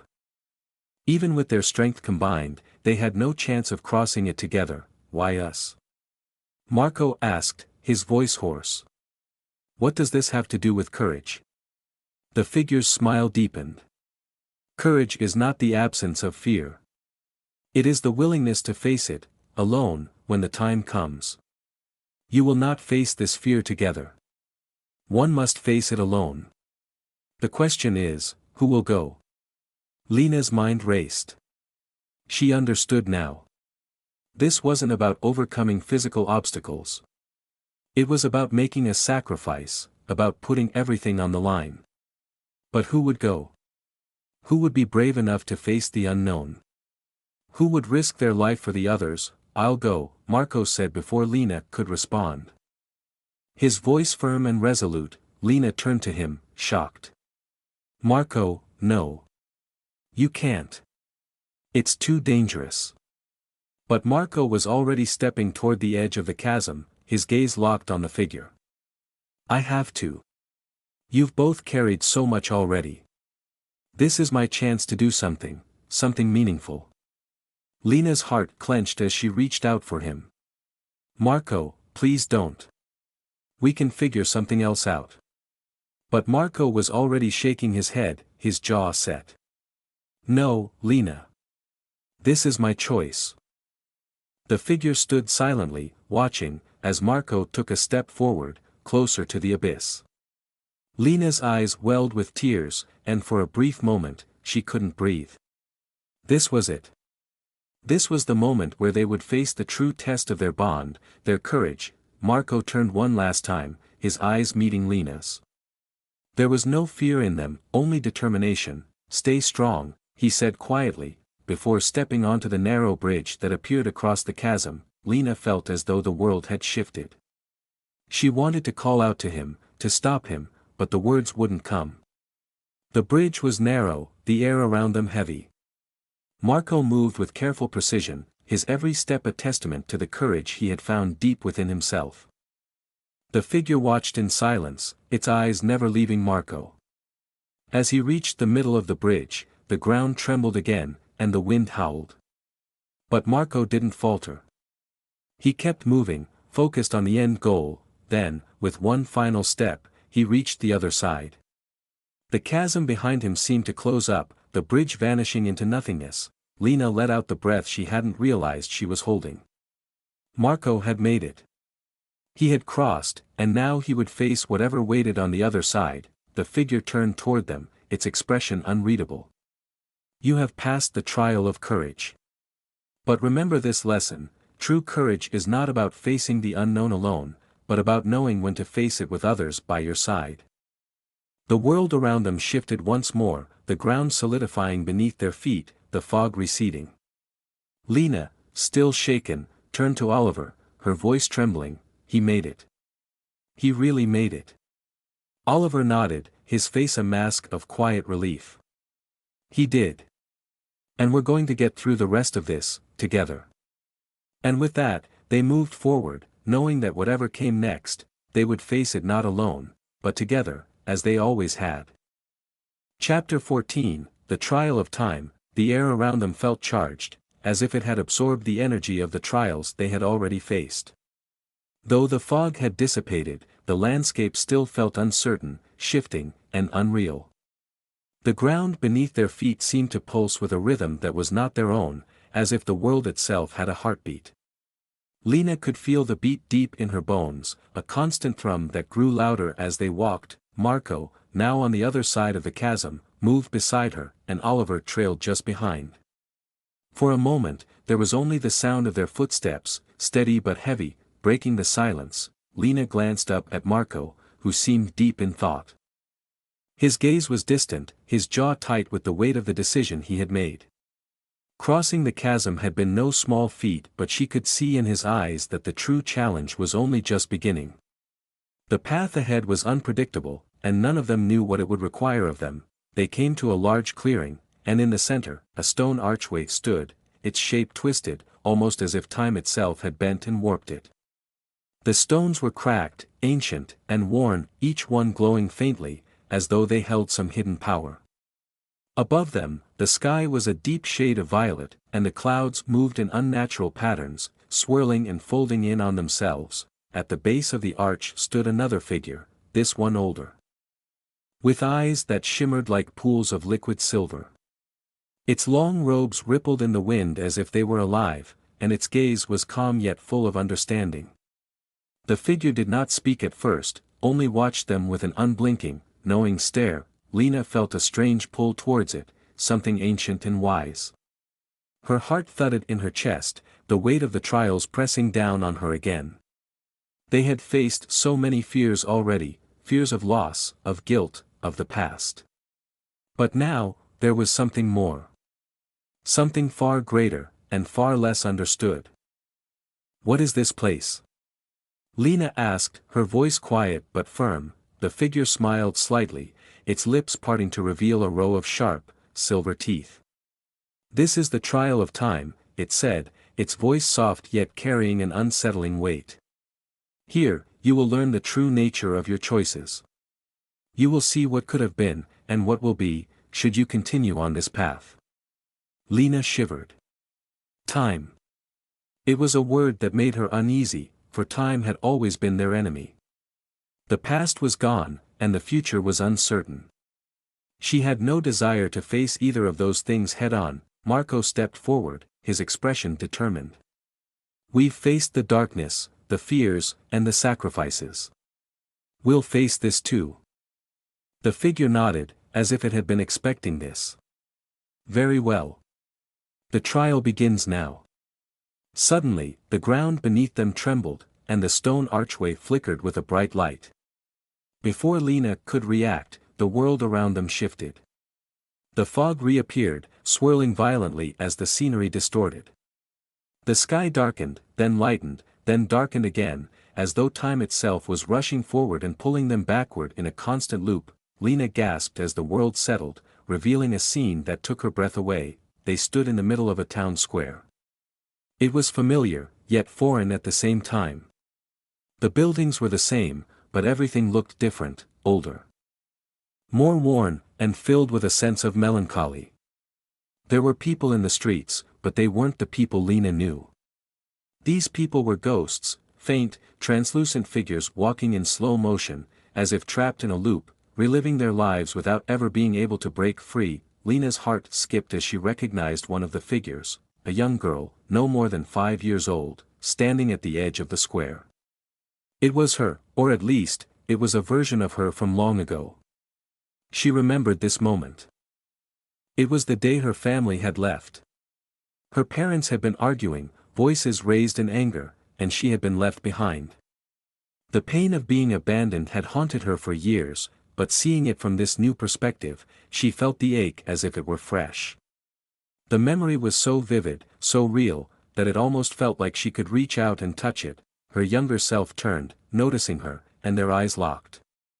The child's face was filled with sadness, but also a quiet understanding, as if she knew this moment would never change. That it was always going to happen. The child's lips parted as if to speak, but no sound came from her mouth. Lena's throat tightened. I remember this," she whispered. "I remember everything. But, what is this? Why am I seeing this?" The figure behind them spoke, its voice as soft as the wind. "This is the nature of time. These are the moments you have left behind. The choices you made, the paths you didn't take. The regrets that follow you." Marco moved beside her, his face pale as he too looked around at the figures, each trapped in their own loops of time. His expression darkened as he saw a figure of his younger sister standing among the crowd, her eyes filled with pain and confusion. But this version of her was not alive.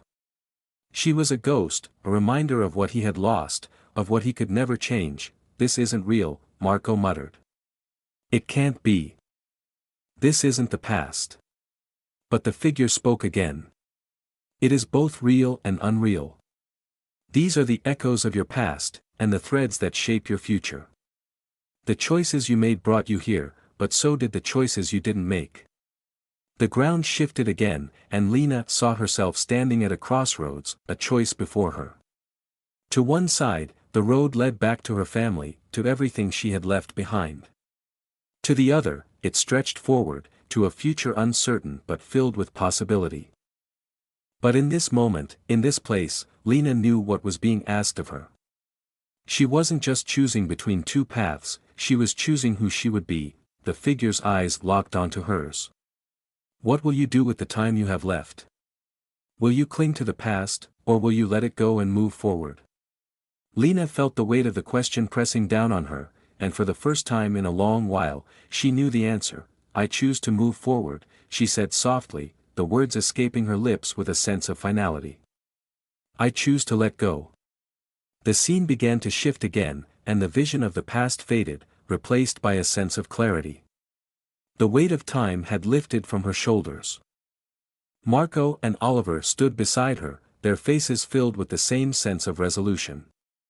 They had seen their own pasts, their own regrets, and had come to the same conclusion. The past could not define them.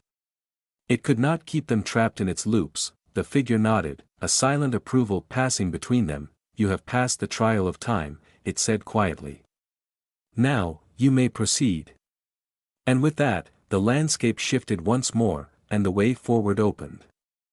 The world around them seemed brighter, lighter, as if the very air had shifted.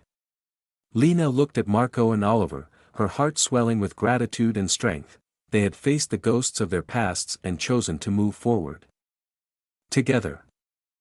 Chapter 15, The Trial of the Heart. The air had changed. The weight of time was gone, but something new lingered. It was a subtle, almost imperceptible shift, as though the very fabric of their reality had stretched and reshaped itself.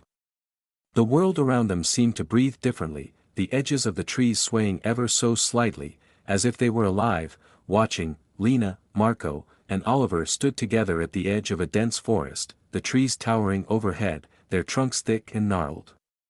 The path ahead was narrow, winding between the trees, leading into a deep, uncharted darkness. The ground was soft underfoot, and the air smelled of earth and leaves. It was peaceful, yet it carried an unsettling stillness that made Lena's pulse quicken. "There's something off about this place," Oliver muttered, his voice low as he looked around. "It's too quiet." Lena nodded, her instincts on high alert. Something about the silence unnerved her, as though the very woods held their breath, waiting for something to happen. They had been through so much, but this place felt different. It felt personal. "I don't like it," Marco added, his hand instinctively reaching for his sword. His eyes scanned the shadows, his posture rigid with caution. They all knew they were being watched.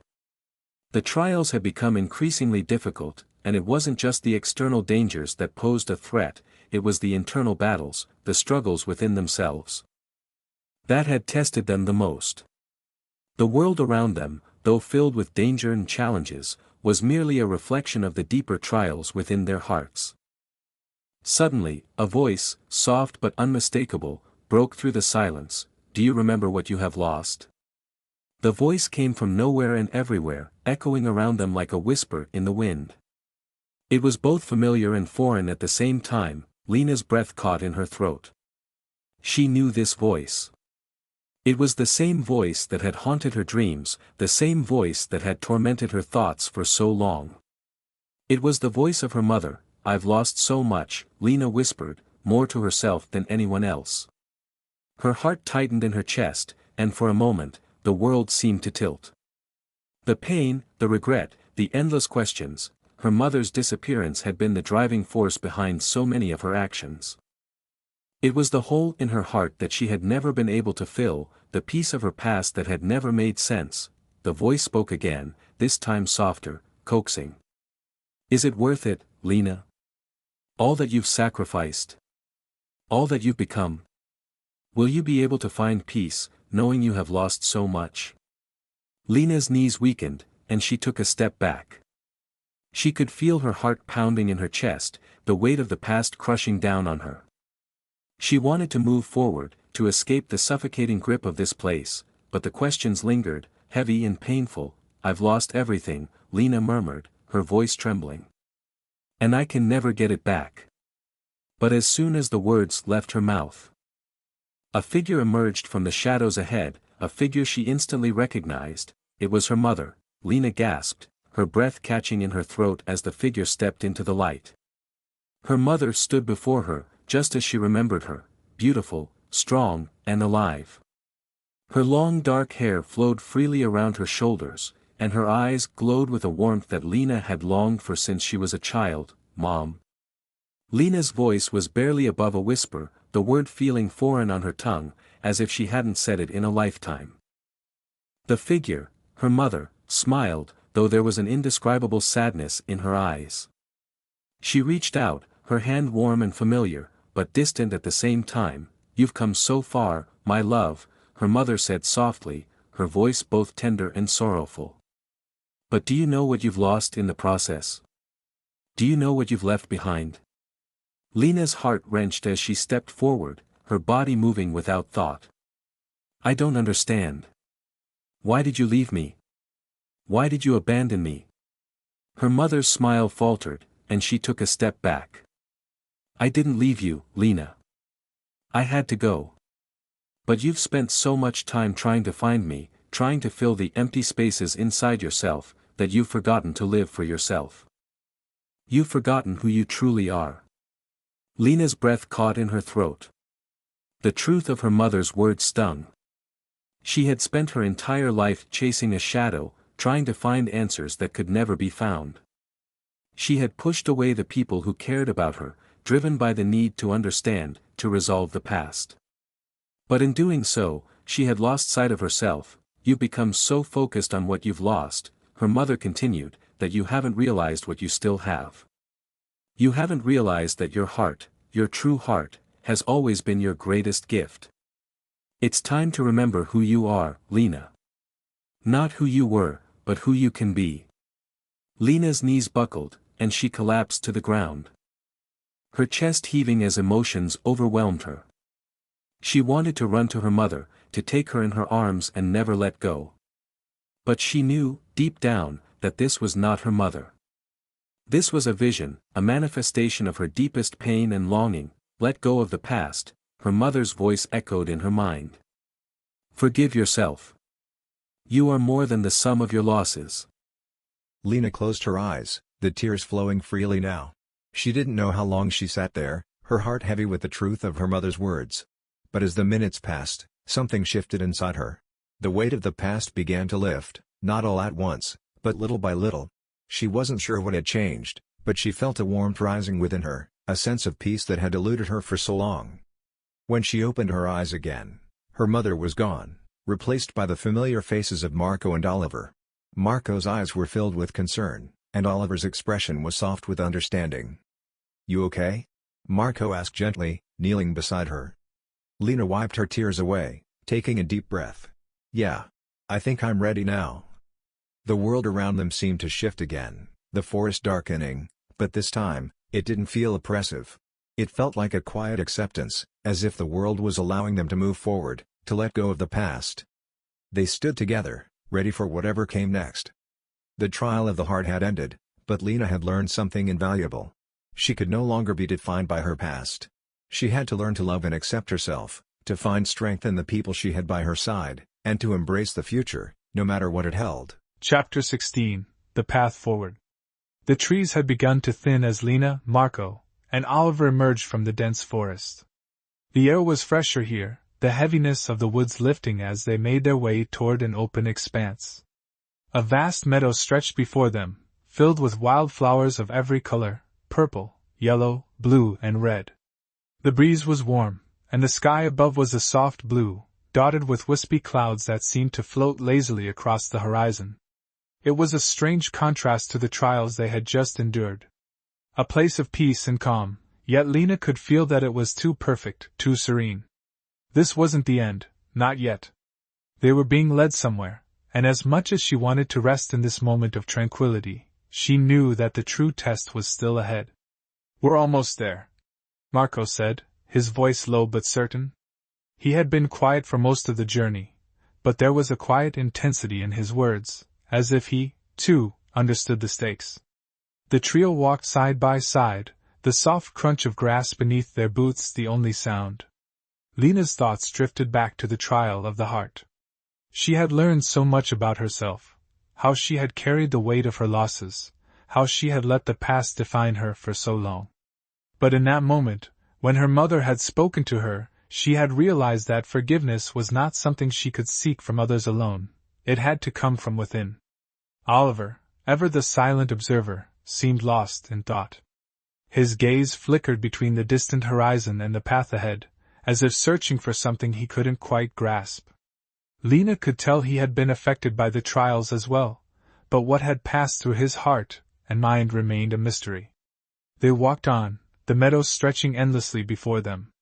At the edge of the field, they reached a small hill, where a solitary figure stood, its silhouette clear against the sky. As they drew closer, the figure turned, revealing an elderly man dressed in simple robes of white. His face was wise and weathered, his eyes deep and knowing. He stood with his arms crossed, waiting for them. There was an air of calm around him, an energy that felt grounded and eternal. The moment they stepped into his presence, the air seemed to hum with a quiet power, a stillness that was both reassuring and unsettling. "You've come far," the man said, his voice like the gentle rustling of leaves in the wind. "But the journey is not yet over." Lena felt a knot tighten in her stomach. Something about this man felt different from the others they had encountered. There was no malice or test in his presence, only a deep understanding, as if he had been waiting for them for much longer than they realized. "I'm not sure we can keep going," Lena said, her voice uncertain. "We've been through so much already. I don't know if I have the strength to face whatever comes next." The man smiled, but it was a sad, knowing smile. "Strength comes not from enduring the trials, but from learning to embrace the journey. The trials have shaped you, tested you, but it is how you respond to what you've learned that will determine what happens next." Lena exchanged a glance with Marco and Oliver. They all knew that the trials had changed them in profound ways. They had faced their past, their fears, their regrets, and had emerged stronger, but there was still so much more to understand. "What do we need to do?" Marco asked, his voice steady, though Lena could sense the undercurrent of exhaustion in it. The man's eyes gleamed with quiet amusement. "The final trial is not one you can conquer with strength alone. It is the trial of the soul, the test of your true self. And it requires something far more difficult than strength. It requires trust." Lena frowned. "Trust?" "Yes," the man replied. "Trust in yourselves, trust in each other, and trust in the path you've chosen. The soul is a fragile thing. It is easy to lose sight of it, to forget it in the midst of hardship. But it is the soul that will guide you forward."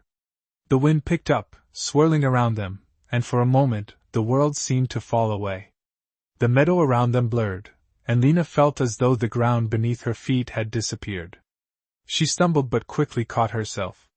The man's figure shimmered, and suddenly, the air was thick with the scent of salt and the crashing sound of waves. The landscape shifted again, this time to a vast, stormy ocean. The sky above was dark with heavy clouds, the wind whipping fiercely around them. Lena felt the pull of the ocean's vastness, its power, and its uncertainty. She looked around, and Marco and Oliver were beside her, their faces set with determination. "Where are we?" Lena asked, her voice almost drowned out by the howling wind. "This is the trial of the soul," the man's voice answered, though it sounded far away now, as if carried by the wind itself. "You must navigate the storm of your heart. You must trust in what you have learned about yourselves and each other, and only then will you find the way through. Lena looked out over the tumultuous sea. Waves rose high, crashing violently against the jagged rocks below. The storm seemed endless, the fury of the ocean relentless. She felt small and insignificant in the face of its power. But as she stood there, she realized something. The storm wasn't just outside her, it was inside her as well. The fears, the doubts, the old wounds, all of them had created a storm that had raged within her for so long. This was the culmination of everything she had faced so far. The final trial was not to fight the storm, but to find peace in the midst of it. She closed her eyes and took a deep breath, grounding herself in the present moment. She could feel Marco and Oliver beside her, their presence a steady anchor in the chaos of the storm. They had made it this far together, and now they had to trust that they would make it through this final trial, too. Marco's voice cut through the wind. We've been through worse. We can do this. Together. Lena nodded, her heart swelling with gratitude for the bond they shared. She opened her eyes and took a step forward, trusting that the storm would pass. As if in response, the wind began to die down, the waves slowly calming. The world around them shifted once more, and the storm was gone. They stood once again in the meadow, the warm breeze caressing their skin. The man stood before them, smiling. You have passed the trial of the soul. You have faced your fears, embraced your journey, and learned to trust. Lena exhaled deeply, relief washing over her. The storm had passed, and with it, the final trial. She was not the same person who had set out on this journey. She was stronger, wiser, and more certain of herself. The man nodded toward the horizon. The path forward is clear. You have learned the most difficult lessons, and now, you are ready for whatever comes next. Lena looked at Marco and Oliver, their faces reflecting the same quiet strength. They had made it. Together. Thank you, Lena whispered. Thank you for everything. The man smiled one last time, his eyes filled with pride. You have always had everything you needed within you. Now go and make the world your own. With those final words, the world around them began to dissolve, the meadow fading away into the distance. The trials were behind them, and the future awaited. Chapter 17, The Gateway Beyond. The world around Lena, Marco, and Oliver began to dissolve in a shimmer of light. The meadow, the storm, the wise figure, they all faded away as if they had never been. The moment of peace had passed, but the lessons they had learned still echoed in their hearts, growing stronger with each passing second. It felt as though time had taken on a different rhythm, as though they had transcended it entirely. When the light cleared, the trio found themselves standing in a place unlike any they had seen before. Before them stretched a vast expanse of nothingness, empty space, infinite and boundless. No stars glittered in the distance, no ground beneath their feet. It was as if they were suspended in an endless void. The only thing that stood out in the vast emptiness was a single structure rising from the nothingness, a great, towering arch, its stone pillars glowing with an ethereal light. It seemed to pulse with life, its presence both calming and awe-inspiring. This is it, Marco said softly, his voice filled with awe. The end. The beginning. Lena's heart quickened. She could feel the weight of the moment pressing down on her. They had come so far, through trials of the body, mind, and soul. Now, standing before the arch, she felt a strange pull, an undeniable force drawing her forward. This was not just the end of their journey, it was the beginning of something new. What is this place? Oliver asked, his voice barely above a whisper. I don't know, Lena replied, her gaze fixed on the archway. But I feel like it's calling us. Together, they stepped forward, moving toward the arch. The closer they got, the more they could sense its power. The air felt thick with potential, and every step brought them closer to a threshold they could not yet fully comprehend. As they reached the base of the arch, a soft, melodic voice echoed in the air, resonating deep within their souls. You have come far, the voice said, both soothing and commanding. You have passed the trials, faced your fears, and embraced the lessons of your heart. Now you must decide. Will you step into the unknown, beyond this gateway, into the realm where all things are possible? Or will you turn back, content with what you have already learned? Lena's chest tightened at the question. She felt the weight of the choice before her. It wasn't just a question of whether to step through the arch. It was a question of who they had become through this journey, and whether they were ready for what awaited them beyond. The voice spoke again, its tone gentle but filled with ancient wisdom. Only those who truly understand themselves, who embrace their flaws and their strengths, may pass through. The gateway will not open for those who are not ready. Lena glanced at Marco and Oliver. She could see the same question mirrored in their eyes, the same uncertainty, the same longing for answers. They had come this far together, and now the path forward seemed both terrifying and thrilling. Do we trust ourselves? Lena asked, her voice steady but unsure. We've learned to trust, Marco said quietly. Now we must trust the path. Oliver nodded, his expression thoughtful. We've faced the darkness within. Now we have to trust in the light. Lena felt a wave of calm wash over her, and with it, a sense of clarity. She had spent so long questioning everything, her past, her choices, her place in the world. But now, standing before this arch, she realized that the answers didn't lie in the past or in the trials they had faced. The answers were within them. The lessons they had learned, the trust they had built, the strength they had gained, it was all leading to this moment. Without another word, Lena stepped forward, her heart filled with a quiet certainty. Marco and Oliver followed closely behind her, each of them stepping toward the gateway with their own resolve. As they reached the arch, the light around them intensified, enveloping them in a warm, radiant glow. The air hummed with energy, and for a moment, Lena felt like she was floating, suspended between worlds. She could hear the whispers of the past and the future, the voices of those they had met along the way, each one a reminder of the journey they had taken. And then, as if in answer to an unspoken question, the arch began to open. Slowly, the stone pillars parted, revealing a vast, radiant space beyond, an endless expanse of stars, galaxies, and realms unknown. It was a place of infinite possibilities, where the laws of the world they had known no longer applied. The gateway beyond was not just a passage, it was a transformation. With one final glance at the world they had known, Lena stepped forward. As she crossed the threshold, she felt a rush of energy, a flood of understanding, as though every lesson she had learned, every step she had taken, was coming together. She was no longer the same person who had walked into this journey, she was something more. Something new. Marco and Oliver followed her, stepping into the unknown, their faces filled with the same sense of wonder and determination. Together, they entered the gateway, and with each passing second, the familiar world faded away. In that moment, they understood, the journey was not an end, but a beginning. The trials had prepared them for something greater, something beyond what they could have ever imagined. And whatever lay ahead, they would face it together, with hearts open and minds clear.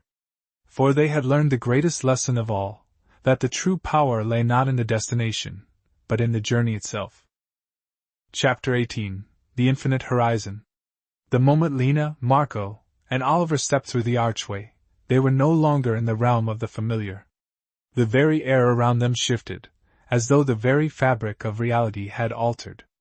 It was like walking through a dream, a world that was at once both foreign and strangely comforting. They found themselves standing on a platform of floating stone, suspended in the middle of an endless cosmos. Stars, swirling galaxies, and nebulas stretched out in every direction, twinkling with a vibrant energy.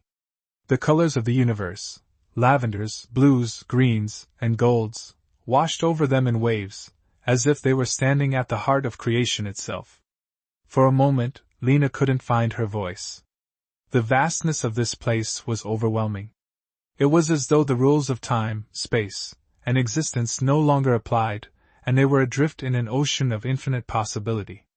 "Where are we?" Marco whispered, his eyes wide with awe. Lena swallowed, her throat dry. "I don't know. This place, it doesn't feel like anything I've ever known." They turned to see a figure standing before them, seemingly emerging from the very fabric of the cosmos. It was a woman, tall and radiant, with long silver hair that seemed to flow like the threads of the universe itself. Her eyes shone with the light of countless stars, and her presence radiated an overwhelming sense of peace and wisdom.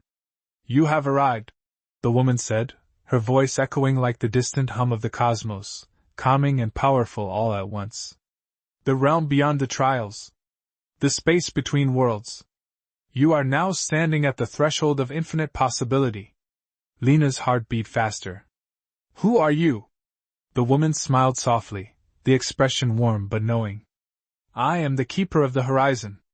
I guard the threshold between the known and the unknown, between what is and what could be."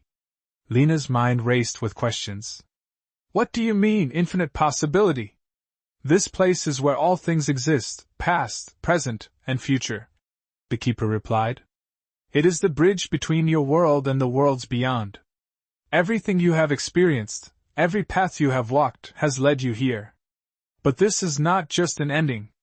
It is a new beginning. This is where you will forge your next journey." Marco took a step forward, his voice steady but filled with wonder. "Are we to choose a new path? A new fate?" The keeper nodded, her eyes gleaming. "Yes. The path you take from here is yours to choose. The trials you endured were merely the beginning, testing the core of your being. Now you must decide what you will do with that knowledge, that strength." Lena took a deep breath, the weight of the moment settling on her shoulders. She had thought that passing through the trials would be the end, that this would be the moment where they could rest, where they could simply exist in peace.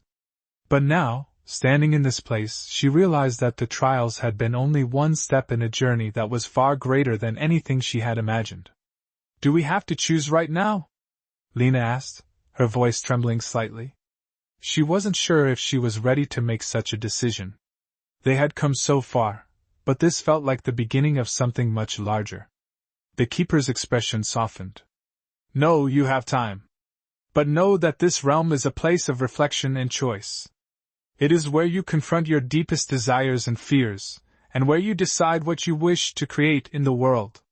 She gestured to the horizon, the vast expanse of stars, galaxies, and dimensions stretching out before them. "There is no single path here. No preordained destiny. The future you see is one you must shape. The only limit is the boundaries of your own soul." Lena felt a surge of emotion, a combination of awe, fear, and hope. She looked at Marco and Oliver, who were standing beside her. She could see the same uncertainty in their eyes, but also the same understanding. They had been through so much together, and now they were faced with the ultimate question: what would they do with the knowledge they had gained? "What do we do now?" Marco asked quietly. The keeper's gaze softened, as if she had been waiting for this question. "You will each be shown a vision, a glimpse of what your future could be. A reflection of what lies within you. And from there, you must decide what you wish to create." Lena nodded, her heart pounding in her chest. She had no idea what this vision would reveal or what choices they would have to make, but she knew one thing for sure: this was the moment of true transformation. The path they had walked had been about learning who they were, but now it was about creating who they would become. The keeper raised her hand, and a soft, shimmering light enveloped each of them. Lena closed her eyes, and when she opened them again, she was no longer standing in the cosmic expanse. Instead, she was in a place that felt familiar. It was a small village, a simple, peaceful town by a river. The sun was setting, casting golden light across the landscape. People were gathered in the square, laughing, talking, and sharing stories. Lena recognized many of them, faces from her past, faces of people she had once loved. There was her mother, smiling softly as she worked in the garden. There was her father, telling stories to a group of children. And there, standing beside her, was Marco, smiling as they watched the world go by. Lena's heart swelled with a warmth she had not felt in years. She felt a deep sense of peace, of belonging. This was the life she had always longed for, a life without fear, without the weight of the past. But as quickly as the vision appeared, it began to fade. The village, the people, Marco, it all dissolved like mist in the wind. And Lena was left standing again in the infinite expanse, surrounded by stars and galaxies. Her heart ached with the loss of that vision, that dream. But as it faded, she understood something. She had seen a glimpse of what could be, but it was not the only future. The village was a beautiful possibility, but the choice was hers to make. The keeper's voice echoed again, soft but powerful. Now you see, Lena. The past is a part of you, but it does not define you. The future is not set, it is something you create with every choice, every action. What do you choose? Lena looked to Marco and Oliver, their expressions solemn but open. This was not a moment of despair, it was a moment of possibility. And as she stood there, looking out over the infinite horizon, she knew one thing: the future was in her hands, and whatever path she chose, it would be a path that she forged with her heart, her soul, and her trust in those she loved. I choose to create something new, Lena said softly, her voice filled with certainty. Something beautiful. Something worth fighting for. Marco nodded. We all choose that. Oliver smiled, his usual silence replaced with an unspoken understanding. Together. And with that, they stepped forward into the unknown. Chapter 19: The Shifting Path. The air around Lena, Marco, and Oliver hummed with quiet energy as they stepped forward, the weight of their decision settling upon them like a blanket of purpose. The stars around them continued to shimmer, swirling in patterns beyond comprehension. The keeper had spoken, but the words lingered in their hearts, reverberating in the quiet spaces of their minds. They had chosen their path, but what did that really mean? With every step, the infinite horizon stretched before them, each possibility as vast and mysterious as the next. They weren't simply walking, they were shaping the very fabric of reality with each movement, each breath. It was as if the world itself was listening, waiting for them to decide what would come next. As they moved forward, a soft breeze swept through the void, carrying with it whispers that they could not fully understand. The voices were not of people, but of the universe itself, the ancient rhythm of creation, change, and possibility. These whispers seemed to echo the very nature of their journey, uncertain, yet filled with purpose. Do you feel that? Oliver asked quietly, his voice breaking the silence. Lena nodded, her mind racing to interpret the sensation. It was like a deep, primal pull, an invitation to something greater, something they could not fully fathom. It felt both liberating and daunting at the same time.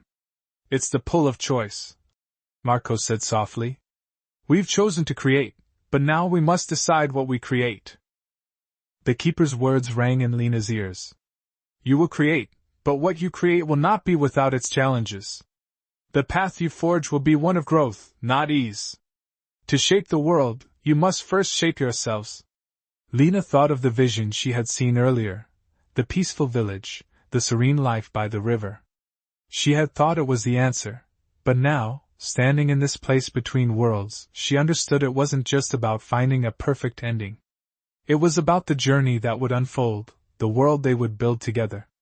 What good was a peaceful life if it came without meaning, without challenges to overcome? The horizon ahead of them began to shift, the colors deepening and swirling in intricate patterns. The stars above began to move, aligning into familiar constellations, but they didn't feel quite like the constellations Lena had once known. These were constellations born of their choices, shaped by their hearts. Where are we going? Lena asked, her voice steady yet filled with wonder. Marco squinted into the distance. I think the path is showing itself. But it's not just a single road. It's like every path could lead somewhere different, depending on us. Oliver was silent for a moment, watching the ever-shifting landscape. It's not a destination. It's an unfolding. Lena turned toward him. An unfolding of what? An unfolding of everything that comes after this. The world we choose to create, he said, his voice thoughtful.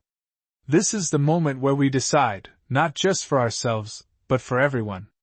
The ripple effects of this decision will spread far beyond us. Lena closed her eyes for a moment, trying to wrap her mind around the enormity of their task. It wasn't just about choosing a path for themselves. It was about choosing what kind of world they would leave behind, what they would stand for, what they would build. This wasn't a small decision.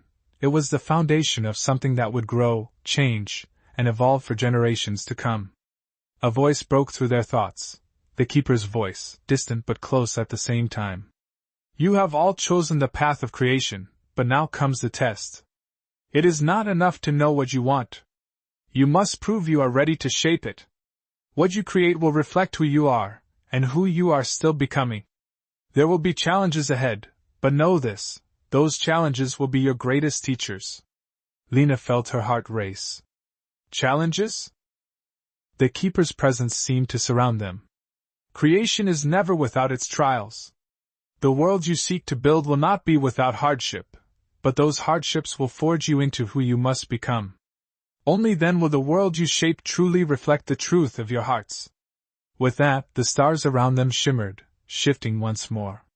The sky above seemed to ripple, as if the entire cosmos was responding to their will. A new path began to form, a path that stretched out before them, winding through the stars, leading them into the unknown. Lena took a step forward, her heart pounding with excitement and fear. Let's go, she said, her voice steady. Let's see what comes next. Marco and Oliver nodded, stepping forward with her. Together, they began to walk along the newly formed path, each of them feeling the weight of their decision, and the weight of what was to come. As they walked, the world around them began to take shape. The stars and galaxies seemed to bend and swirl around them, forming images and symbols that only they could understand. The very fabric of reality shifted with every step, responding to their choices. They had chosen to create, and the world was listening. As they moved forward, Lena felt the pull of something deeper, something more profound. She realized that the challenges ahead were not to be feared, they were the very things that would shape them. The universe was not offering them a perfect world, it was offering them the chance to forge a world that was truly their own. In that moment, Lena knew that they were not just walking toward a destination, they were walking toward an understanding of themselves, toward a deeper connection with the universe and with each other. And so, they walked together, their steps in harmony, their hearts aligned with the infinite possibilities that lay before them. Chapter 20: The Creation of the New World. Lena, Marco, and Oliver walked through the shifting expanse, their footsteps resonating with the pulse of the universe. Every step felt significant, every movement filled with purpose. The path before them was not fixed, it was alive, flowing and changing as if the very fabric of reality was molding itself to their desires. Each choice they made, each action they took, was a thread woven into the vast tapestry of existence. The stars above them seemed to respond to their presence, drawing closer, swirling with energy and light. The constellations that had once been fixed points in the sky were now mutable, transforming into symbols of their own creation. With each passing moment, Lena felt a deeper connection to the universe, a sense that she was not just a traveler within it, but a creator, a force shaping the very world around her. We're not just shaping the world, Marco said, his voice filled with awe. We're becoming part of it. We're part of the creation. Lena nodded, her heart swelling with the realization. This wasn't just about what they would build, it was about who they were becoming. The trials had prepared them, had forged them into something greater than they had been before. They were no longer the same people who had first stepped through the arch. They had grown, changed, and learned the deepest truths of their hearts.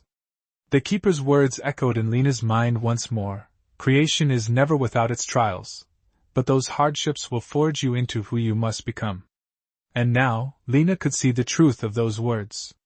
The hardships weren't obstacles, they were the very foundation of the world they were creating. Every challenge, every struggle, had been necessary to bring them here. Without them, they would not have had the strength or wisdom to shape what lay ahead. We've learned so much, Lena whispered. But we still have so much more to learn. Oliver, who had been silent for some time, spoke up. That's the beauty of it, isn't it? We'll never stop learning. The world we create will always be evolving, just like we are. Lena smiled at him, feeling the weight of the journey settle in her chest. She had once been afraid of the unknown, afraid of what the future might hold. But now, standing at the precipice of something infinite, she understood that the unknown was not something to fear, it was something to embrace. As they walked, the landscape around them began to shift more rapidly. The stars began to form into landscapes, lush forests, vast oceans, and towering mountains, worlds of infinite beauty, all born of their will. It was as though the very earth was being sculpted by their desires, shaped by their hearts and their imaginations. The sky above them sparkled with possibilities, each star a potential dream waiting to be realized. And then, before them, a horizon appeared, a horizon of infinite potential. The path they had walked had led them here, to the edge of everything, and yet it felt like they had only just begun. "Do you see it?"